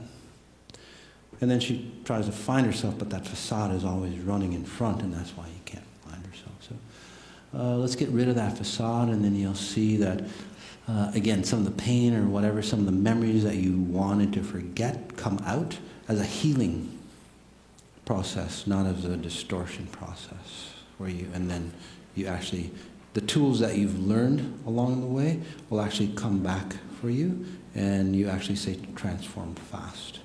So it's not that they didn't work, you just couldn't access the master key. So now that you have those tools, and just make it easier for you to switch. And as a note, guys, as I work on you guys, I work on all of you who have, say, similar issues. Okay, so there we go. Other questions? Okay, hi. You doing okay, sweetie? Okay, so I have always struggled with taking on other people's problems, and how do I take on, or I attract people who have issues, I guess, and I feel like I have to fix them. How do I deflect that or protect myself from that? Yeah, and even if you protected yourself from it, you'd create your own issues. So if you're alone, say if you're on a desert island, you would create issues of your own. You would pick on yourself to say, so basically, do you want to come on up, sweetie? I'll just work on you real quick. So in this situation, again, it's just like, well, she attracts people and all that, but in reality, if nobody was there, she would pick on herself, so to speak, and demean herself, right? So instead of picking on herself, it's easier to attract people that she needs to resolve problems for, right? In severe cases, and again, it might be you, it might not be you, or it could have been you, or you could have had thoughts of it. This is where like self-infliction comes in, people who cut themselves, all that. There's different reasons why, right? So, but in her case, that's why, because you have to pick on yourself. So as I work on you, let's just talk about, say, the bigger picture on people who are like that. Because what happens is that maybe as a kid, and it could relate to you as well, probably, there's a lot of parents that put their kids on ADD, ADHD drugs and stuff like that. Really messes them up, okay? Because what happens is, and the reason why they're ADD, ADHD is that, one, they're really sensitive to frequencies because they're not connected into time. They're not, say, and I can explain that more if you want, but it gets kind of dry, so I don't. But anyway, they're not connected to time. They're not here, so they resonate. They vibrate at a higher level, and then they go, "Gosh, this kid's all over the place," And it's a simple fix for a lot of kids, by the way. The sad thing is that they put them on ADD, Ritalin, and all that stuff. What happens? It disconnects them from time even more, and then they need more, drugs as they get older. It doesn't get better. All they have to do is lock them back into time. And for many kids that I've helped, within a very short time, they just get back in. They're calm because they can actually see this world. And the gift that they have from being in another reality, a thinner reality where they can vibrate higher, actually comes in and they become brilliant people. But since then, sadly to say, they're drugged up, they don't become brilliant people. They get more depressed. And then, since they're not in their bodies, something else is. And then they get possessed and stuff like that, by the way. So, there we go. And then you're the type of person that, would fight for the women's movement. And they had a National Women's Power Day, or whatever they call it. And I'm not knocking that down, guys. But let's talk about that. There we go. So what happens is that, women, say, has been oppressed or suppressed, right, through centuries. Does that make sense? Through men and women. Unfortunately, the women don't, say, look at themselves and look at other women that they've oppressed, by the way, because it's always somebody else's fault. They can't look at their own self. So, again, that's one problem with that movement. The second problem with that movement is that they're like trying to rectify the century-old oppression by being oppressive themselves. So again, you're the same frequency, the opposite side of that coin. Okay? The third problem with that movement is that since you're using oppressive frequencies to dominate, those aren't female frequencies. Females dominate from a different perspective. You are using a man's frequency to come into your own, say, right. You've lost yourself, by the way. And that women's movement is not going to be, say, beneficial for you. You actually become a dominant male. And that's not good for anybody, by the way. Okay? So, and again, I'm not saying the movement is wrong or the concepts is wrong. The process or method is all off. It won't get you what you need. Basically, you have to recreate being who you are, a woman, and there's nothing wrong with being a woman. In fact, you know, a good, strong woman, there's very few. You guys could dominate any man in any situation if you knew how powerful you were. But you guys don't. You guys use a male frequency to control, dominate, possess, make money. I work with a lot of successful women. I mean, these women do like billion-dollar deals. This lady does billion-dollar deals. Whoa, there you go. And she goes, I'm not happy. Right? She's lost herself. There we go. And then furthermore, what happens is that those women, they basically create so much testosterone in them. They come home, right? They're not in the mood for intimacy or sex or anything. It doesn't feel good because now you got two guys going to bed. It's not a great place to be. Seriously, that's what happens. So she's running male frequencies. You know, you're looking at your husband. It's like, I'm not attracted to that. And then you go, oh, it's him. He's getting older. He's this. It's just because it's not, you know. And again, there's nothing wrong with being of same sex if you own it. By the way, most of those individuals don't own it. So anyway, so when you come from a strong, say, female perspective, right? You go home and you're so, say, excited because you, say, identify who you are as a woman and you've conquered as a woman. Now you come home and you actually have better intimacy between your relationships. And then the males, I'm not saying the males are perfect either, they become so insecure, they create more testosterone and they're really empty inside. And that's why they need more money, bigger cars, bigger whatever that they need, you know, to make them feel good. And they feel empty inside, so that doesn't work either. So we really have to come back to our own identity of being, say, a strong female. Okay? And again, very different, say, frequencies to be successful. You don't have to be a man in a man's world. Again, you don't have to transform into a man. Okay? That's the way to do the women's movement right. You guys want to do it. So, who has the mic? Yes. I'm new to your work and everything, and I just feel like, I guess I'm confused when it comes to, I get stuck in the past a lot, but I feel like I've owned my past and I, you know, like I have all the information and resources and stuff. Of course you do. And I still find myself, you know, reverting back to the past stuff and just like being stuck. Mm-hmm. Yeah, so you have a lot of knowledge, you have a lot of great intuition. Do you want to come on up if you want? I can work on you. So your mom lost a lot of kids? Did your mom lose a lot of kids, or in your family? There seems to be a pattern of losing kids? Or like early death? Yeah. So anyway, so again, we would logically think that what she's doing, right, is the cause of her issues. Again, if you've seen, none of the issues that people say they have is because of a specific reason. Just like she explained. So when I see her main issue is that 3 siblings of hers that never made it are boom, boom, boom, right inside her. And she runs. And that's where she's gifted, because they're on the other side. They know exactly, they're not, say, controlled by time. And they've been with her long enough, since I want to say 6 or 7, however old you are, till now. They've been there long enough that they've created an identity of their own, and they literally, sometimes I think you actually talk to a few of them, thinking that you're talking to yourself. So, but again, so just think, there's 3 dead people, you know, if you just look at it logically, embedded in her, that offers her advice, offers her knowledge, right? Because they're timeless. They can go back and forth. She can even, say, predict the future on what happens. Again, it's a great gift, but it's actually distorting for her. She can never find herself because she's 4 people now. So that's the real reason.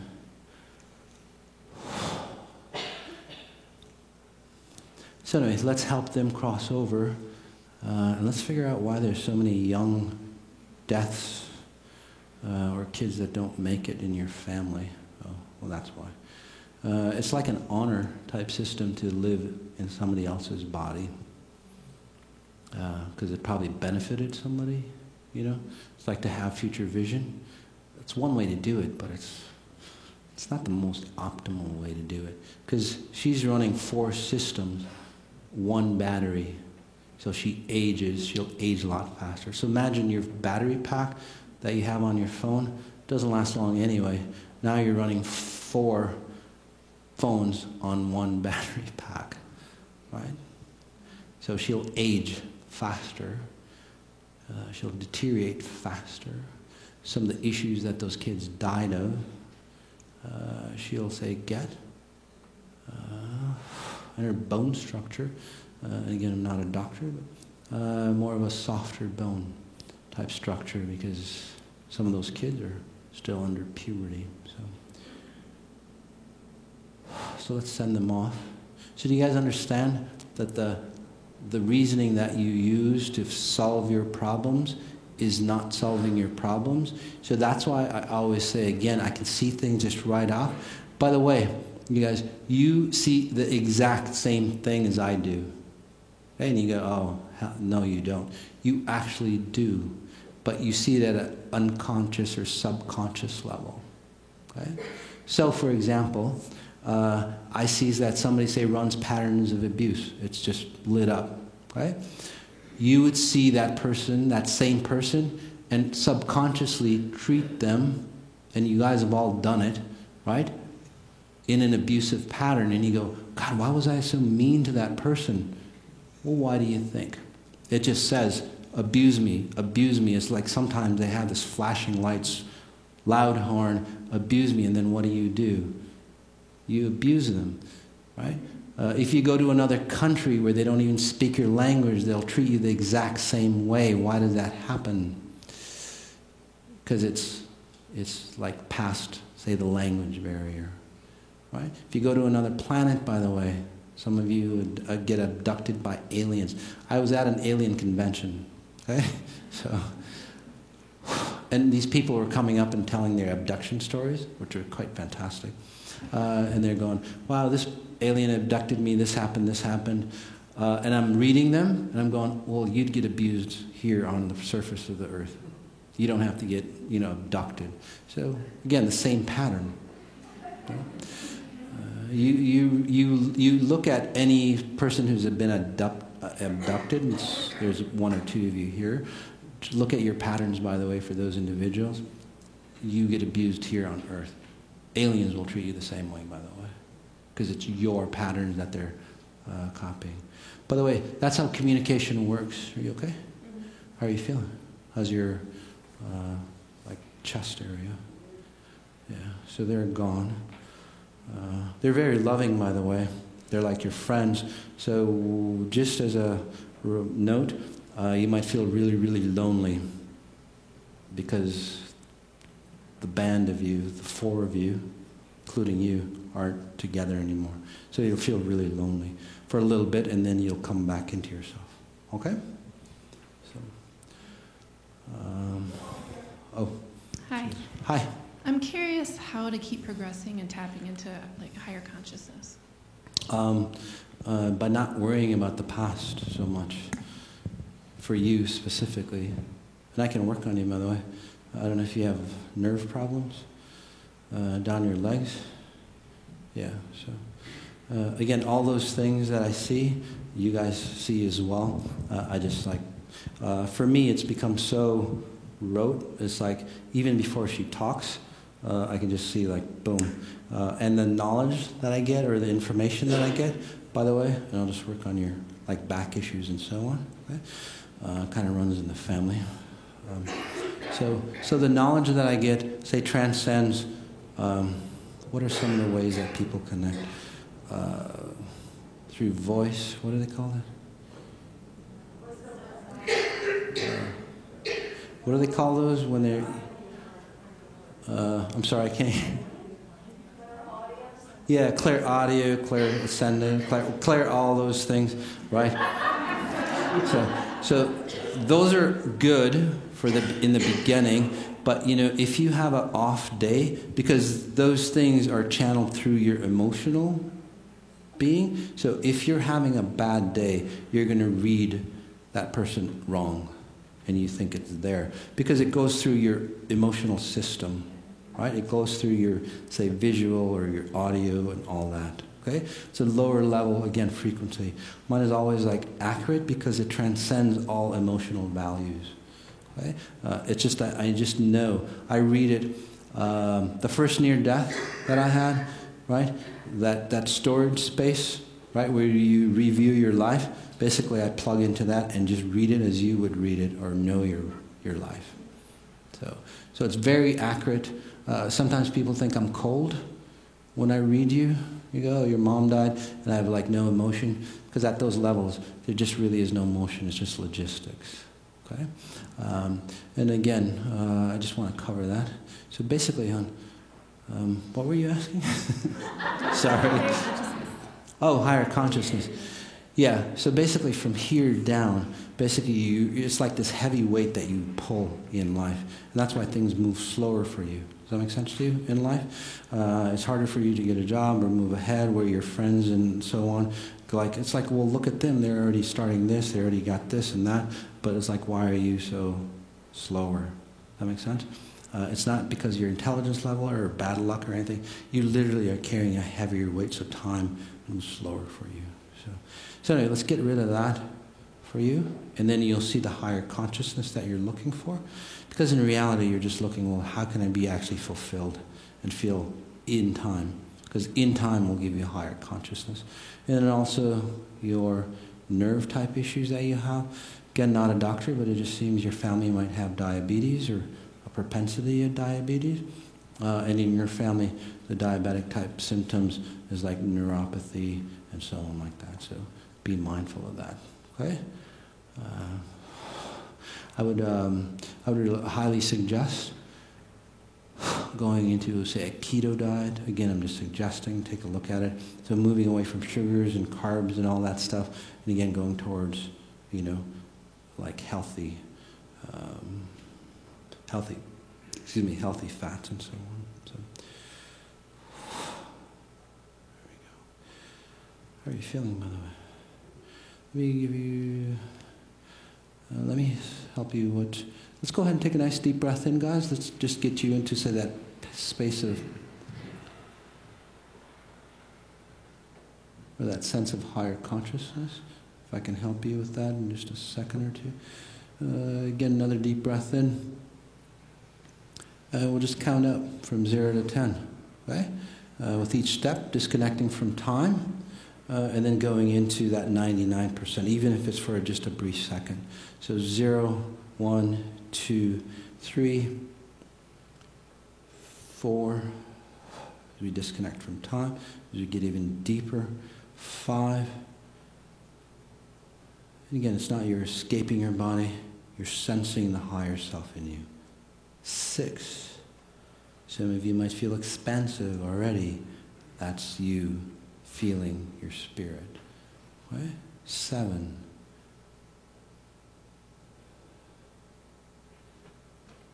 8.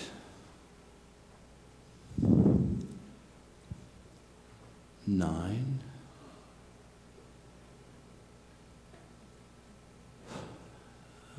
10. You guys feel that sense of peace for most of you? That's just you, nothing to do with me.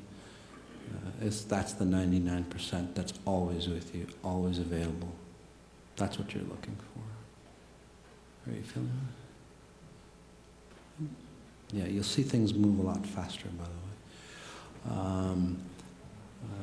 Anyway, so that idea, and then I'll get to your question, is like, well, why is Ma so cold or whatever? Think of it this way, you get hurt, right? You're bleeding profusely, and then you have all these people. It's like, gosh, are you hurt? Are you okay? Let me give you some water. Let me hold you, right? I would be that person running for, say, a Band-Aid or whatever else to stop the bleeding profusely before you die. Okay? So to be in that space, you have to be more logistical. Does that make sense to you? Okay? So I'm really actually helping you at a higher level, and that's why I say I don't get involved. Okay? So, she has that question. I had a question if you could talk about dreams a little bit. I feel like I've been working some of my patterns, and then things come in my dreams that feel like they're even yours? They're luring me, and it doesn't feel good.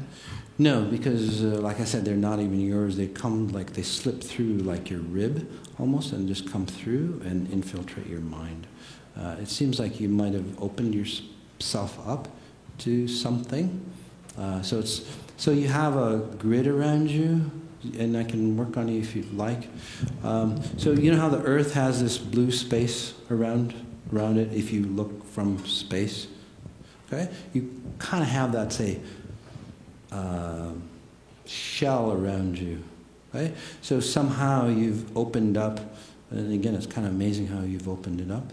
I don't know if you use drugs or get into, were you on prescription drugs or something?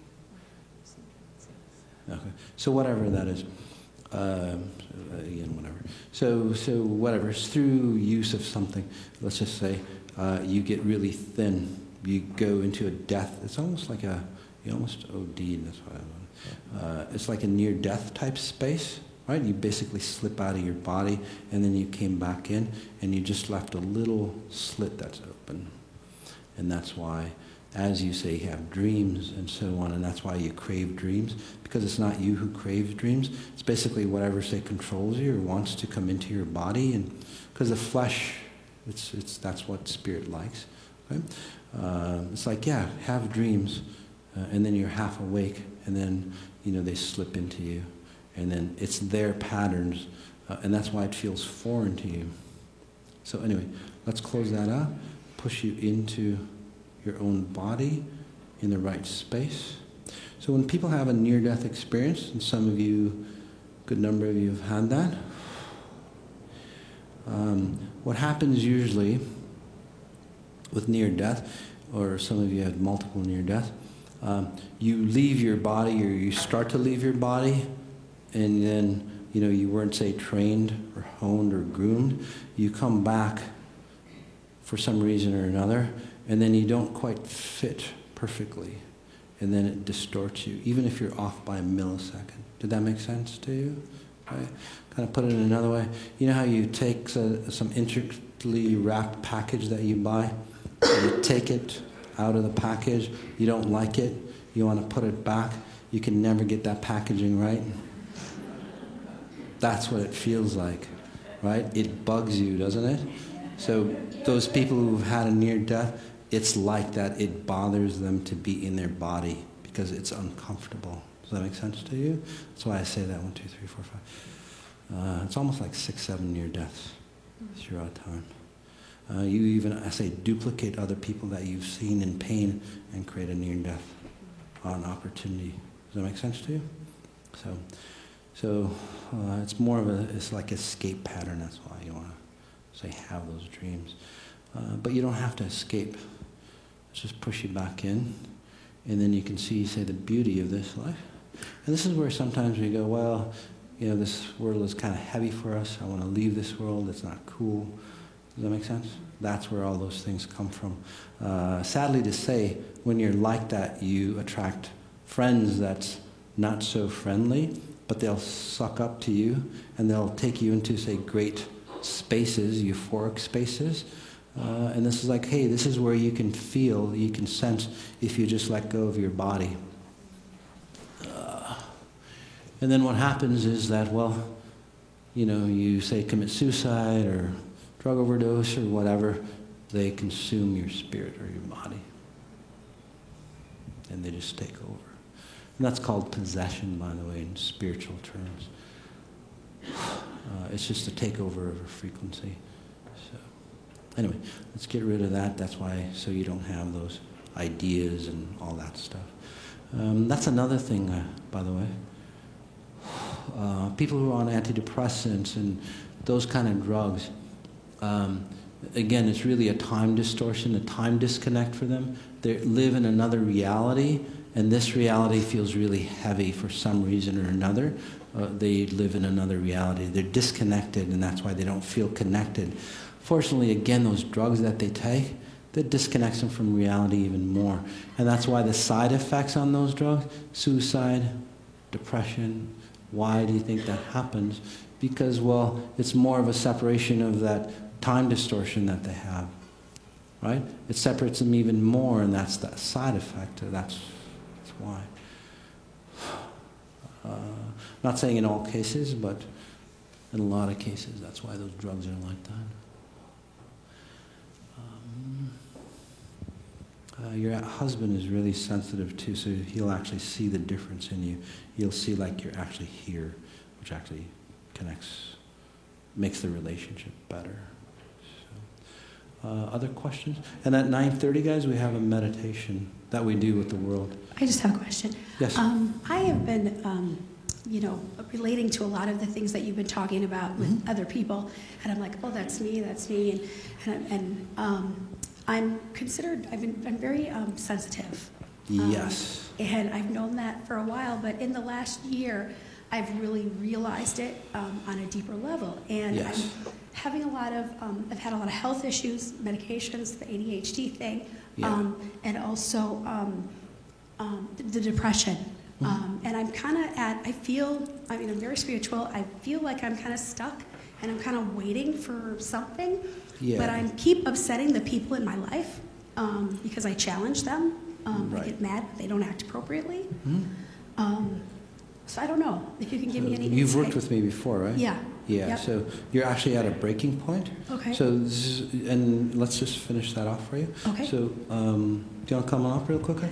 So she's at a level where she starts to understand, say, all the things that are distorting her. Does that make sense for you? That's accurate? So sometimes when we awaken to all the things that are distorting us from a different perspective, it's like stepping away from yourself and seeing yourself. Do you know how your best friend tells you all the weaknesses that you say that you don't have?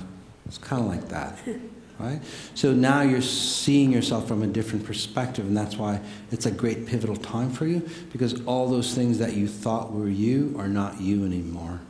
Okay? And this is why, say, I can help you, say, disconnect. And it might have taken you from the work that I've done a little longer, although you've been kind of in and out of the work that you've done.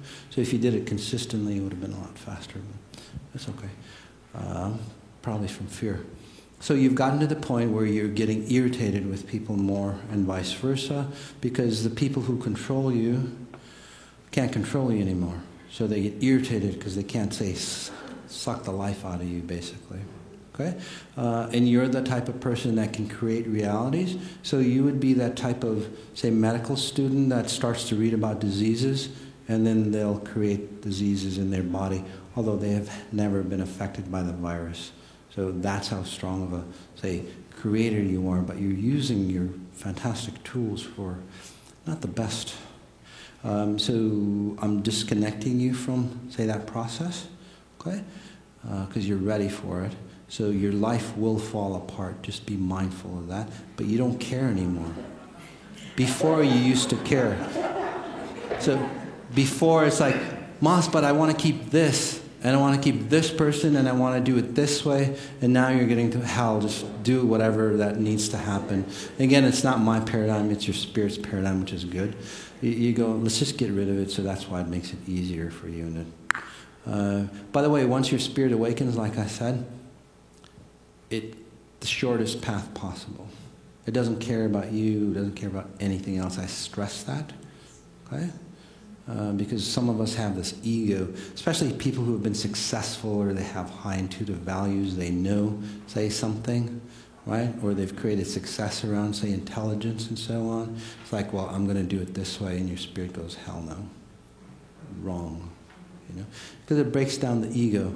Because that's one of the first components. The ego has to get broken down into nothing, and then that's where you get to change, and that's where you're at. So, other questions? Or who has the mic? Hi. Oh, hi, Mas. It's good to see you again. I feel that my life is really going well. I've benefited from your teachings, and actually Tony Robbins too. Yeah. And the concern that I have right now is that since I've last seen you, my sister has passed. And so I feel guilt that she's gone and I'm doing well. And I also feel guilt in that I also brought her to see you, and she was angry at, actually angry at you and angry at the oncologists that they missed her cancer, had metastasized. And I'm not pointing a finger or blaming. All I'm saying is that I feel like I'm stuck, because the happier that I get and the better my life gets, the more guilt I feel because of her passing. And actually, I would have stepped in if I could have. Yeah. So again, I don't remember your sister or anything like that. Her name was Ruth. I work on so many. Okay, yeah. But do you want to come up? So she's actually very happy where she is, from what I'm sensing. Okay. So do you want to come on up and I can work on you just to help disconnect? And then other people who have, say, of similar issues where you have loved ones around you. So in reality, where she is, actually it's a shortcut, because, she didn't really like her life that strongly anyway, from what she's telling me. Does that make sense to you? Yeah. So she basically has created, say, that cancer to say, it's like, this is what I call an honorable suicide. And that lady outside, I said that in a podcast, and she goes, oh, Moss helps people commit suicide. No, it's basically that their life is so bad, they go, God, I wish something comes in so I can end it. And then they create cancers, they create an accident. So that's why I call it an honorable suicide. Anyway, so say she comes to me and she's running that pattern, she might even cross over faster because she awakens and she goes, wow, there's a whole new frontier out there. If I can just get rid of this, because it just seems like she was too far gone. Does that make sense to you? Mentally and socially and even physically. So basically they cross over faster and they'll come back. 1, 2, 3 years, 4 years? Yeah, so within your family, from what I'm seeing, in about 4 or 5 years, somebody will have a kid. Your relatives or whoever, it'll be her presence. So what they do is they awaken, they cross over awakened, they'll come back, and then they'll help the rest of the family because they're a bright light. So basically she's telling me that you don't have to worry about that. Okay? And you can, but in about 3, 4 years, like I said, you'll see what I mean. So in a sense, I did say help her. And again, it's not our definition, and it's not your definition. Again, it's your spirit's definition of what's successful, the fastest way possible, right? It's always for the better.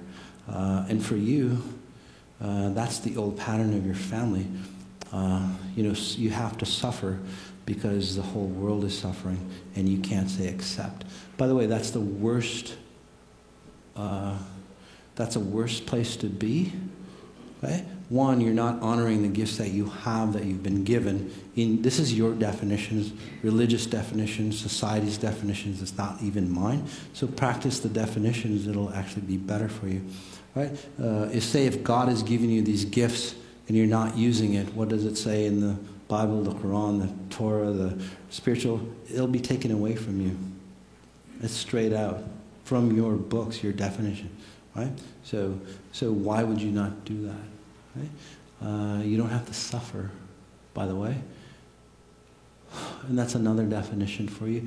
And I put it in religious terms because, again, most of you come from a religious background, especially the female side of your family or whatever that is, if that makes sense. Really, say, staunch type. Really good people, by the way. But, again, it doesn't benefit you. This is the kind of family paradigm. So she's where she is. And then you'll see, say, the true blessing of, say, God, your definition of God, not the true blessings of that. So, are you okay, Sue? Do you need help? Okay. So, you're welcome, sweetie. How are you feeling? You feel? Lighter. Yeah. So, it's like from here all the way out. because as she, say, crosses over, I mean, she's crossed over because she's nice, but she's hanging around. Probably, you've probably noticed her even more the past couple of days. Yeah, because she wants you to, say, come here so I can, say, release her even more and help you understand. So she just knows, and she just leaves. So she's helping you help. Oh, she's fantastic. So anyway, coming back to that religion, and again, for her, it's like immediate.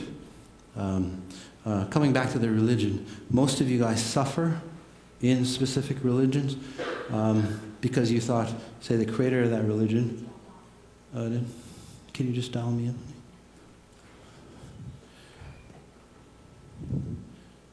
Oh, I'm still on, I think. Oh, shoot, I hit mute. Am I on now? Okay. By the way, she's Faye. She runs the rest of my company. I just show up. She takes care of everything. Thank God. And I created that, by the way, where things that you need just naturally come into you. It's quite amazing. But anyways, people in that religion, you think you have to suffer because then the creator of that religion suffered. It's not true. Look at your own history on that. Jesus never suffered to get his abilities. He suffered because of his abilities. So get your abilities first, okay? And then if you want to suffer for them, then go ahead and do so. How does that sound? Okay? So, anyway, yes? Hi. Hi. Your work is new to me, but I've done a lot of work on myself and a lot of healing. And I'm in a really good place in my life, but I continue to struggle with anxiety and some depression. Yeah. So, so I'm wondering if you can... Yeah, that's why you're here. Yes. Sure. So, yeah, with the work that you've done, and I can work on you real quick, because you're a simple fix. So the work that you've done, again, makes it a lot... It makes it a lot easier for me to put you back together. You just seem like you're a puzzle piece, and then you move around the puzzles, but you can never get them just perfectly right. Does that make sense? Do you guys remember those puzzle pieces that came in a block, and there was one missing, and you kept to go? So basically, you could never figure out the right combination. So you've got all the puzzle pieces, but let's just put them together properly. Does that make sense? Mm-hmm. And that's where that anxiety is. It's gosh, I just can't seem to get those puzzle pieces in order, and that's why your life doesn't seem to come in order. Are you married or? Divorced. Divorced? Okay. So let's work on that as well, because it's just a presence that hangs on you. Yes. Does that make sense? Mm-hmm. And then it accentuates, and then you think it's that aspect of it, but it just magnifies everything. Okay. Does that make sense? Mm-hmm. So, because you still feel like you're married or connected, or yeah. So anyway, let's disconnect, and then other people who have, say, broader questions. No. Who the hell cares about the broader? Edmund, can you? How you doing, buddy? I'm doing well. Yeah. Yeah, Mas, I'm curious about your focus on meditating on the body, like your 21 days, etc. Mm-hmm. When I reflect on some of the pure Buddhist forms of, say, Vipassana meditation that deals with sensation in the body, similar to your, that message is really about getting equanimity and detachment from the sensation you're feeling in your body, whether it's positive craving or negative aversion. Mm-hmm. And so that study is really, or that meditation is really about negating the current, and then from doing that, it's then pulling up at the root. What I'm confused about what you're saying is I don't know what you're doing with the focus on the body. Mm-hmm. Is it nothing and it's just happening anyway, or similar to Vipassana where you have this idea of bringing up past sakkaras, as it's called in that Pali language? I'm just curious, what are you doing with the body? Yeah, so really an excellent question. Let's just wrap this up.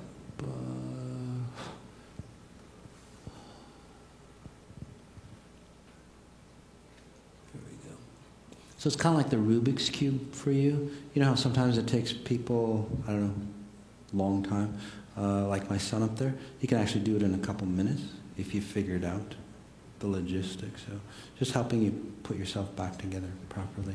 So it's a really good question, Edmund. And then what happens for why I bring you back into your body or concentrate on the body, it's a very different process because it pulls your spirit into your body strongly. And since your body, it's a physical form, you can practice this on, say, looking at an object that's physically here. What happens is that it pulls you into the present so strongly, okay, that you start to become aware of all the stuff that's not you. Does that make sense to you? Okay? And as you start to really understand, and most people don't understand the concepts at first because they go, oh, okay, that's my arm. And then they go back to, okay, I got to do this after work and I got to do this. But if you start to focus, you start to feel the frequencies that generate your arm. For example, you can get into those deeper states. You don't have to escape your body. Right? You focus on it more and more. You start to see, say like I did or I do, like the underlying frequencies that actually say create color. You start to see the frequencies that actually create your body. And maybe that's why you're asking, because you're getting into, say, that higher frequency. So you're actually transitioning.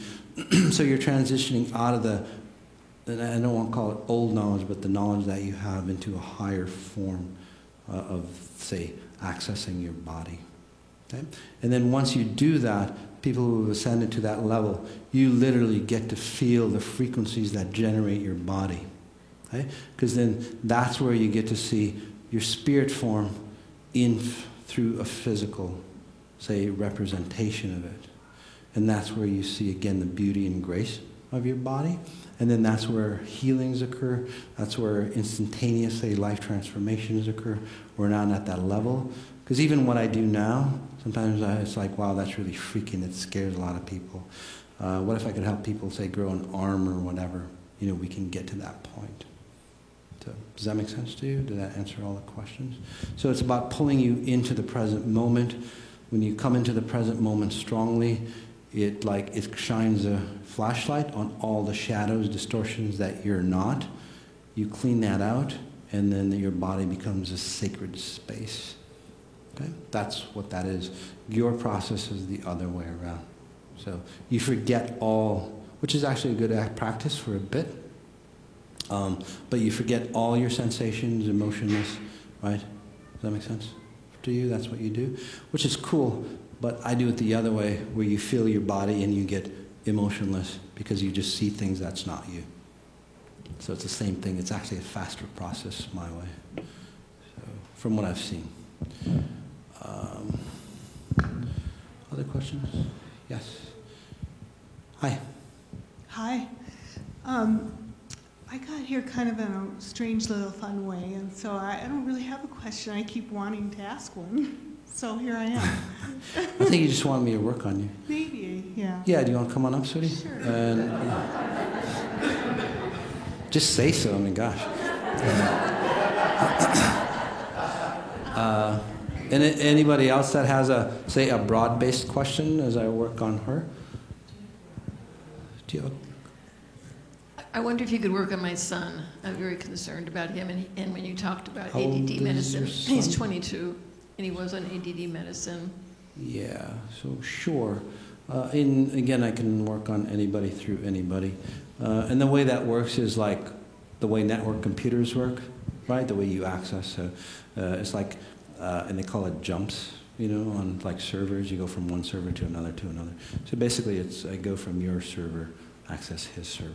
So something happened to him at 13, which they messed him up. And he repeats 13, although he's 20, 22. So more of a time distortion. So, and Edwin, when you come back into your body, you get connected with time, you get synced up with time. Because the 0 point is where you create completeness. Okay, that's where abundance comes in. That's where everything comes into you. Your process basically disconnects you from time, and you're in a null void, and then you have to find time. Yeah, so that's the difference. And again, the ego or the concept or your intelligence gets in the way as well. So the reason why you're here actually is that whoever is really a nice person just hangs out with you, they want to leave. Okay? So That's you, like in spirit or something? In spirit, yes. Like, don't you talk to somebody, or don't you connect with somebody all the time?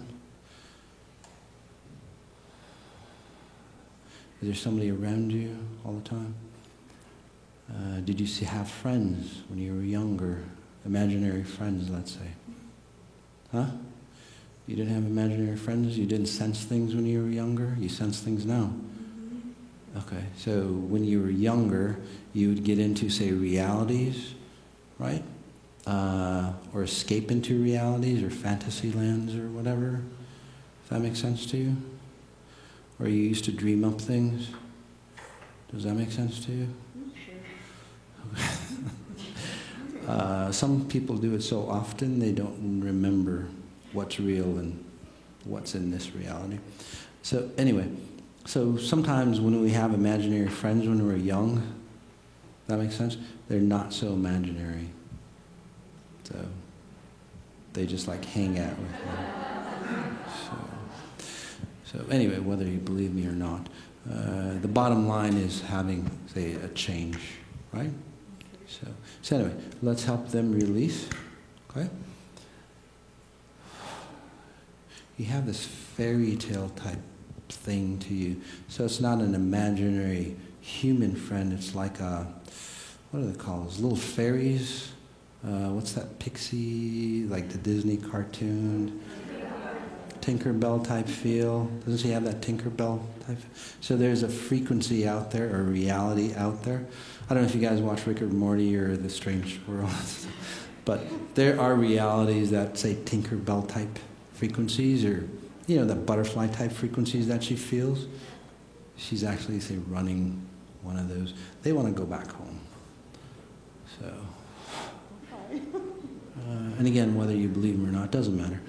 You'll see that you'll be more, say, stable here. You'll feel more things here. You'll feel more in real time. Your friends will go, oh, wow, you're really present, because you're actually really present here, and you'll actually be happier. Okay? So those are the confirmations for you. Yeah. There we go. So it's 9:30. Is it 9:30? Yeah, 9:30. So we'll log in.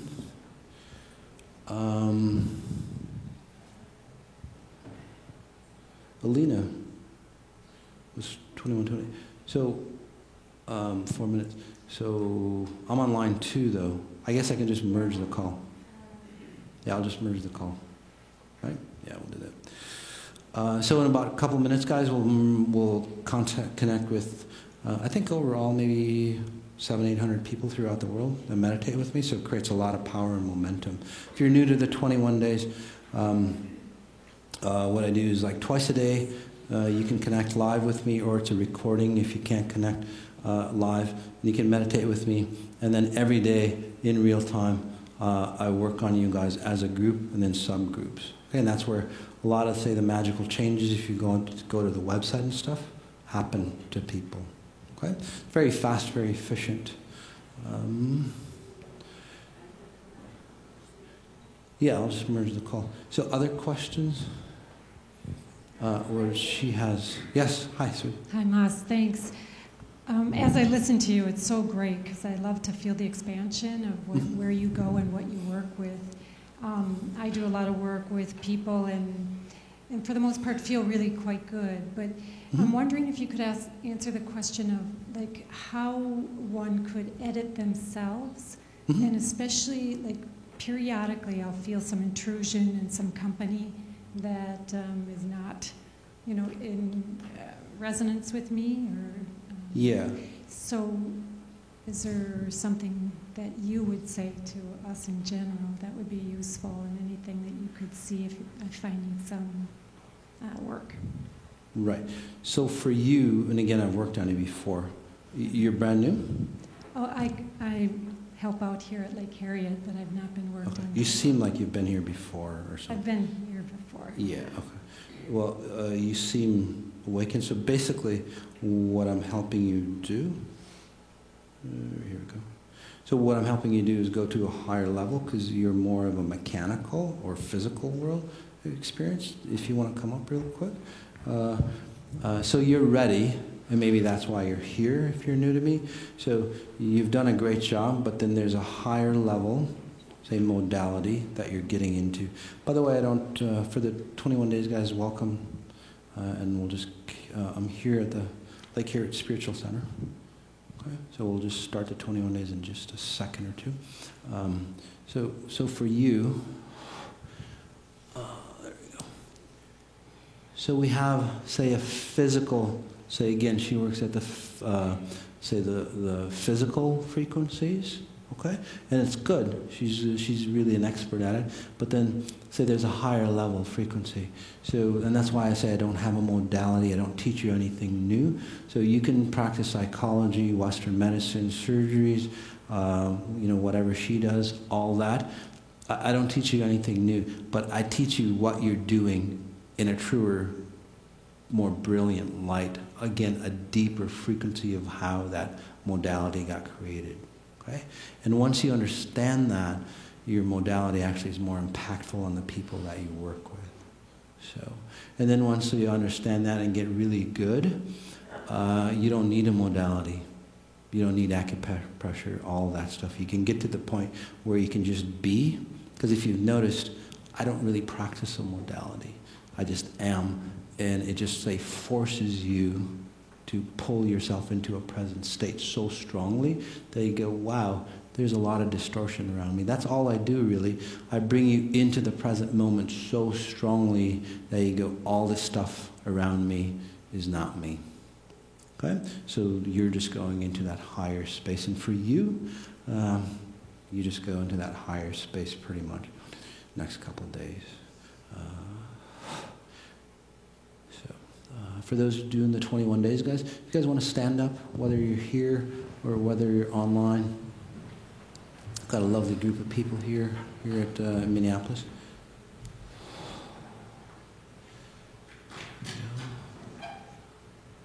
And you can just hang out here if you'd like. Okay?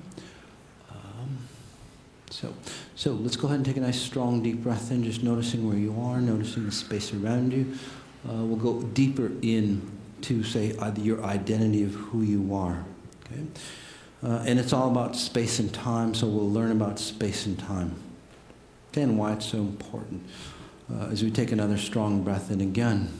Okay, this time connecting to the group, the mastermind group. We've done this, even if this is your first time. We did it a while back. It makes it easier connecting to the mastermind group, right? Allowing us to, say, go further faster, allowing us to disconnect from the distortions of this realm, right? All the shackles that we, say, seem to have, all the bonds that we can't break. And then another breath in again. This time asking ourselves, how do I connect to pure source even stronger? Again, that question, how do I connect to pure source even stronger? As we settle into our base, our pedestal. If you don't know what a pedestal is, just notice what you're standing or sitting or lying down on, whatever supports you. Those who do, notice the pedestal, notice the base. Okay? And since it's a lot of people, I can generate, say, even more impactful frequencies for you. It's like kind of an exponential. Let's go ahead and take a strong, deep breath in again.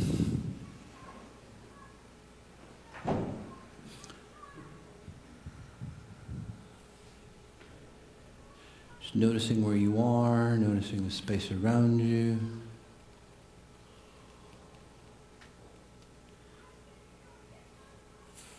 Okay. And we'll talk about time and how it distorts you. So I'll go through the process of time. So your 0 point is where you are right now. Okay? To the left of you, say, is your history, right? Your past. not from just this lifetime, but all the way to the beginning of time for you. Okay?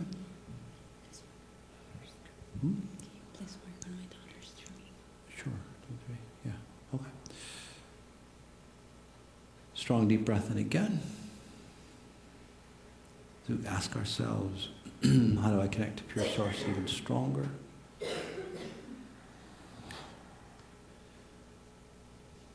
can sit here, there we go. Again, that question, how do I connect to pure source even stronger? Or if you'd like, how can I be my limitless self?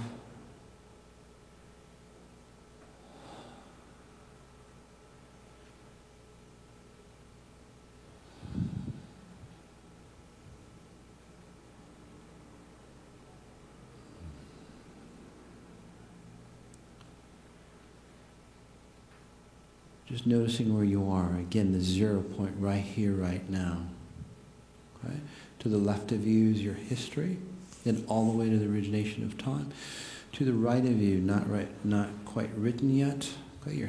Your future, very flexible, by the way. It's not written in stone. Till the end of time, to the right of you.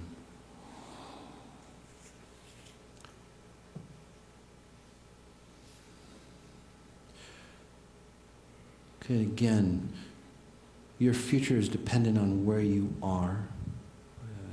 Einstein's theory of relativity, okay, the second law, depending on where you are, is dependent on, say, the next step that you take. Okay? So what I do is open up those realities that are already available for you. So taking a deep breath in, again acknowledging where you are, right here, right now. The left of you, your history. The right of you, your future.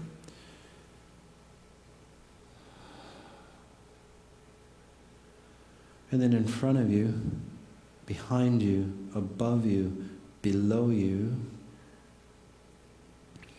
you say all the possible realities that you could have been in this time frame.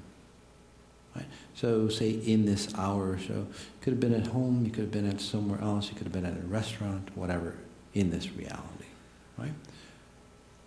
So just to let you know, or just to show you how important time is, and it's important, again, Edmund, your question, how important connecting to, say, the millisecond and even, at smaller intervals, why it's so important.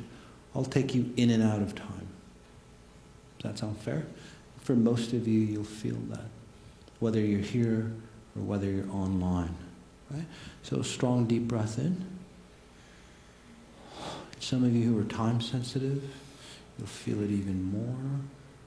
As I prepare you, all you have to do, again, you can sit down at any time if you'd like, all you have to do is count down from 13 down to 0. Okay, so 13, 12, 11, 10, 9, 8, 7, 6, 5. This will help you get, say, disconnected from time, a little slippery, so you can move easier in and out of time, different realities. 4, 3,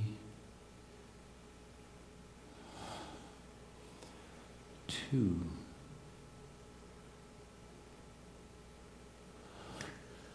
1, and 0. Again, dead center, 0 point. Notice how that feels for you. It's probably different, right? Because you're here, more present. See if I can give you even more present.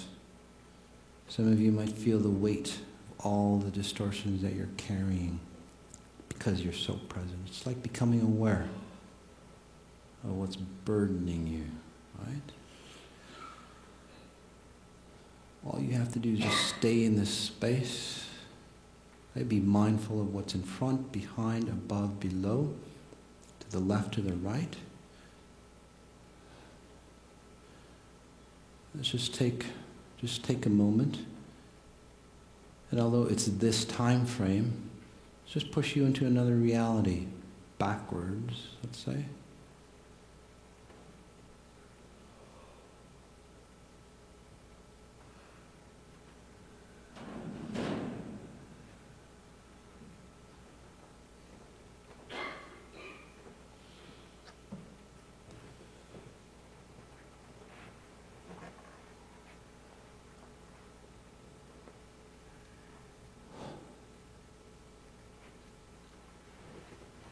Notice how you're feeling. Notice how your body feels.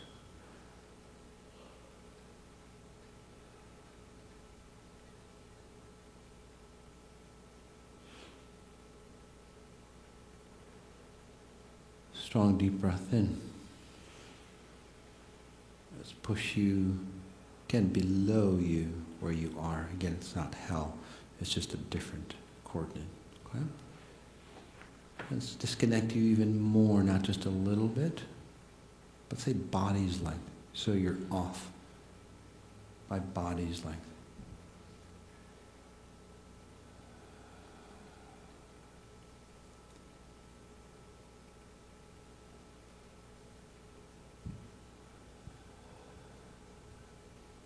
Whether your eyes are open or closed, whether you're here or not, do you notice how that feels different, your body? Again, that's the coordinate system that I say playing around with for you. So your spirit needs exact coordinates on where your body is as a reference. Otherwise, it can't create the reality that you see and sense. Right? If you're not in real time, debris connects with you, abuse, all those patterns lack. Strong deep breath in again, coming back to 0 point. Let's pull you back, say a few seconds. Again, it's just a few seconds.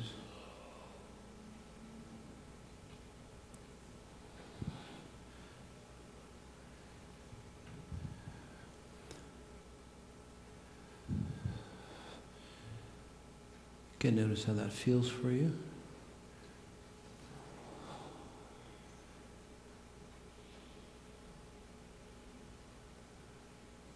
You might be getting a delayed reaction. Let's take a deep breath in and just pull you back by an hour.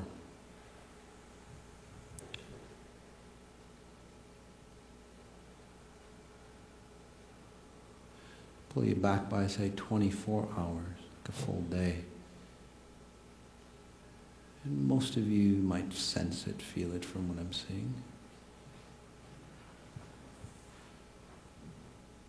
And if you're not, that's fine too. Still working on you. Again, notice what you're feeling, how your body is getting created. Do you guys sense that distortion?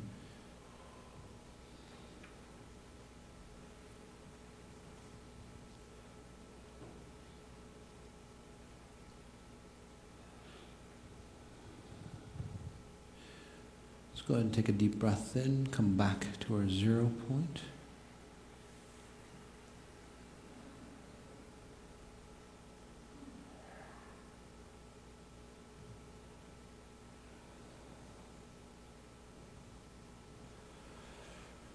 Let's go over to the right, your future. Say that you did nothing with me and nothing happened to change your life. Okay? Look at your future. Look at the possibilities that you might have. And let's push you in a year into your future. Well, those who have done, it's harder, but 2 years, 5 years.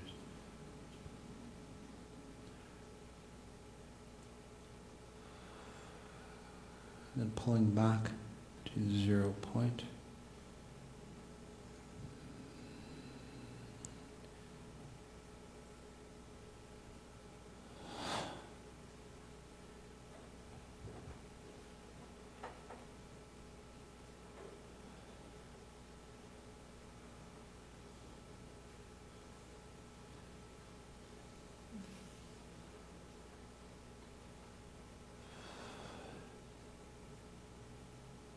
Imagine if you could awaken, no matter what process you use.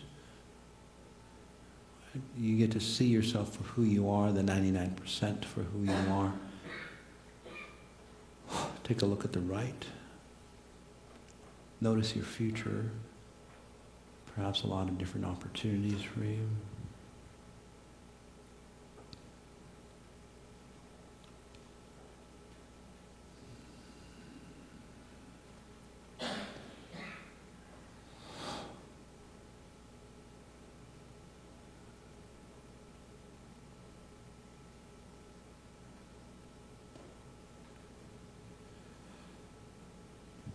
Different possibilities, and nothing's really changed in your physical world yet, but that's how changes in the physical world happen. Is by changing your blueprint, again, your source code. Strong deep breath in, coming back to our 0 point.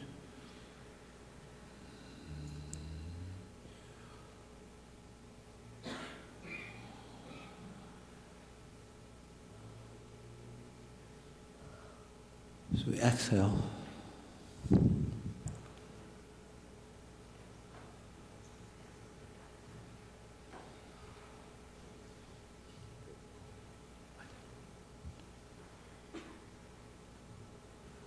Again, noticing your 0 point. And do you notice how it feels a little different? Just nod your head if you're here. Right? You didn't go anywhere, you didn't do anything. You're just seeing it from a different perspective now.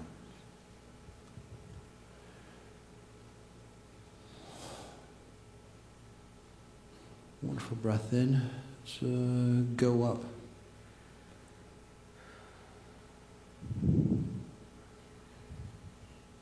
Again, from where you are. Okay, the Y scale.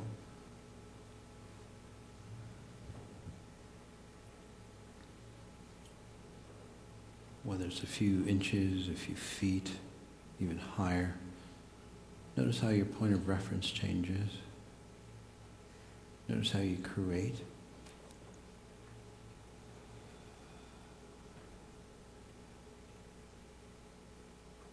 Notice that you might actually feel lighter. And again, you're still the same space.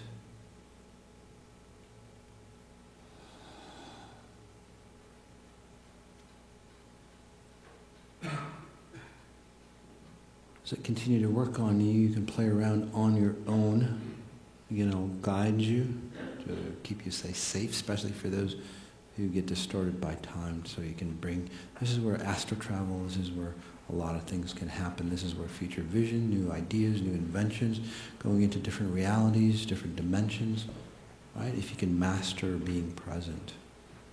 You can do it the other way, but when you come back, it'll distort you. So this is the master key. You take another deep breath in. That unlocks all your potential. It's time and space. If you're present, you have access, again, the master key to abundance. That's how abundance gets created, by the way. There's no other way. All the other ways you attract abundance is always distorting for you. It's never complete. It'll never make you feel complete. But when you say attract abundance from present moment, you'll see the completeness.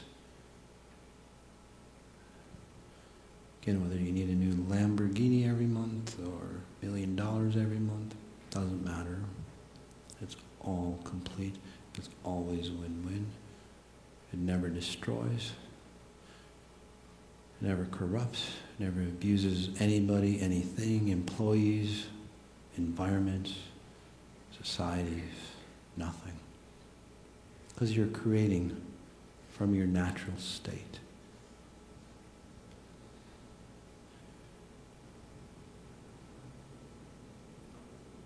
Again, it's all a point of reference.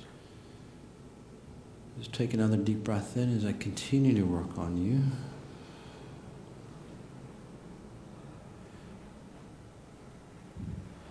Again, really helping you understand time for those who are really ready.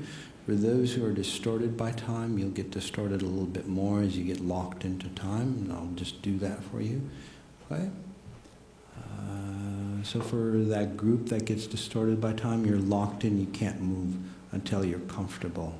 So you'll feel like you're imprisoned, by the way, because you've used that mechanism as an escape tool. Okay?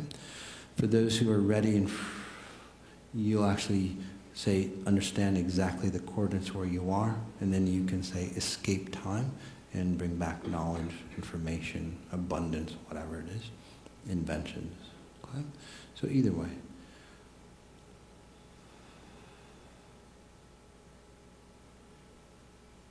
So when you create from a non-space-time, what you're actually doing is you're finding your identity of who you are, your spirit. Again, the 99%. You're connecting to your physical form, that 1% at a strong level. Okay? So there's no emptiness in you. Okay? The other way of creating abundance, and I emphasize this because that's all what we do, through religions or whatever that we do, we hold on to something outside of ourselves and stick it in us to make it feel complete. And it never feels complete because it's not you.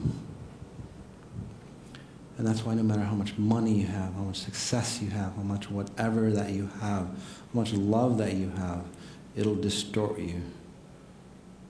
Because it's coming from outside of you. Okay? So be mindful of that. Let's just stand here in silence. And I'll even take you to the higher realms. Let's just take you into that heavenly space. Okay? So basically what that is, it's not above you, by the way. It's all around you. It's just you living from the 99% more than the 1%. Okay? So a nice strong deep breath in, and we'll just keep counting higher. Okay? Yeah. I don't think you guys want to go the other way, by the way, seems like. So 0, 1, 2, 3, 4, 5, 6, 7, 8. So that push you out of your identity. 9 is your physical body. 10, and into the identity of your spirit body. 11. 12. 13. 14. 15. 16. 17. Notice how expansive you might feel. 18. Let's even take you higher. 19. 20. Do you notice that it's getting uncomfortable for you? Even the higher realms, the heavenly space that you guys all want to escape to. 21. Some of you higher thresholds. 22. 23. You can count up on your own. I'll just help you expand to whatever number that you go.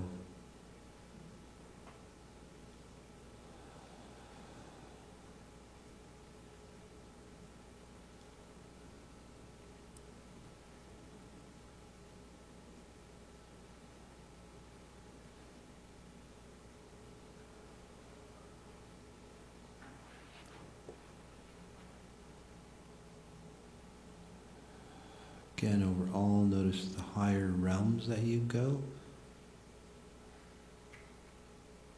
they'll distort you the same way, although it might feel euphoric.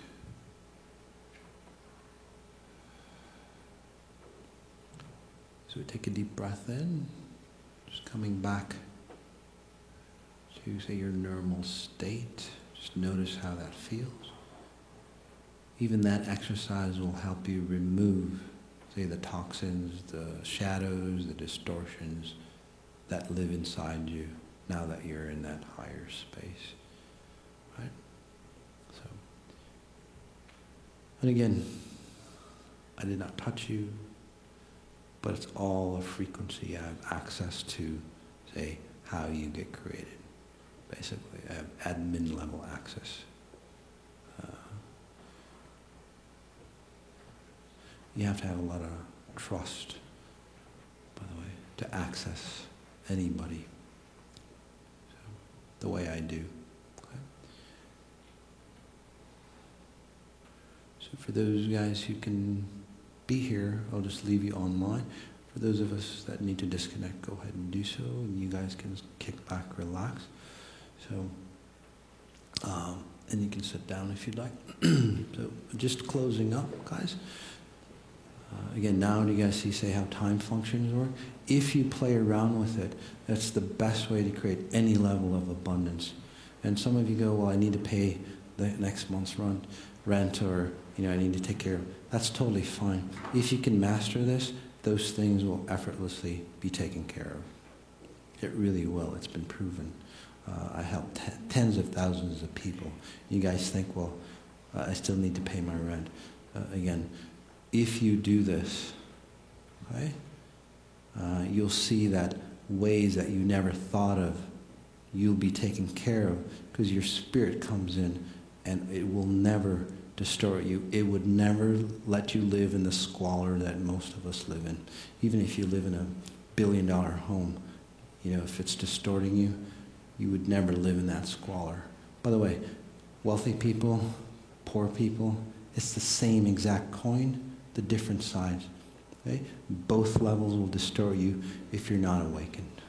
Okay? But it's the same distortion. Just different sides. Simple as that. Okay? Another emphasis that I want to, because a lot of you, again, from religious, you guys try to escape the dark, go towards the light. It doesn't work that way. Right? As you noticed, for many of you, did you notice that even the light can destroy you? Okay? Since the light does not need anything, okay, it does not need to control or anything like that, you just like explode, and again, this is where people just die like that. Right? The LSD example that I gave you. Okay? If you fall into the dark, that's where most people do. You fall off into the dark. Again, that's why we try to run away from it. Since that needs something to breed on, because it can't exist on its own, this is where addictions occur. This is where all that stuff occurs, because it needs you alive to perpetuate its own life, to suck the life out of you. Does that make sense to you? If you're dead, you're not worth anything. Basically. So what you're trying to do is not move away from the dark into the light. Basically, you go down that narrow road and you master both sides.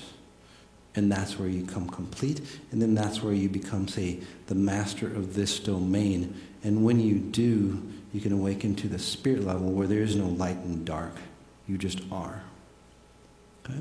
So, very important, especially for those who are religious. Because, again, move away from evil and sin into goodness. It doesn't work that way. Okay? Jesus didn't do it that way. Buddha, Muhammad, all those people, they didn't do it that way. They mastered both sides. And that's why they ascended to that level. So, the 21 days, guys, by the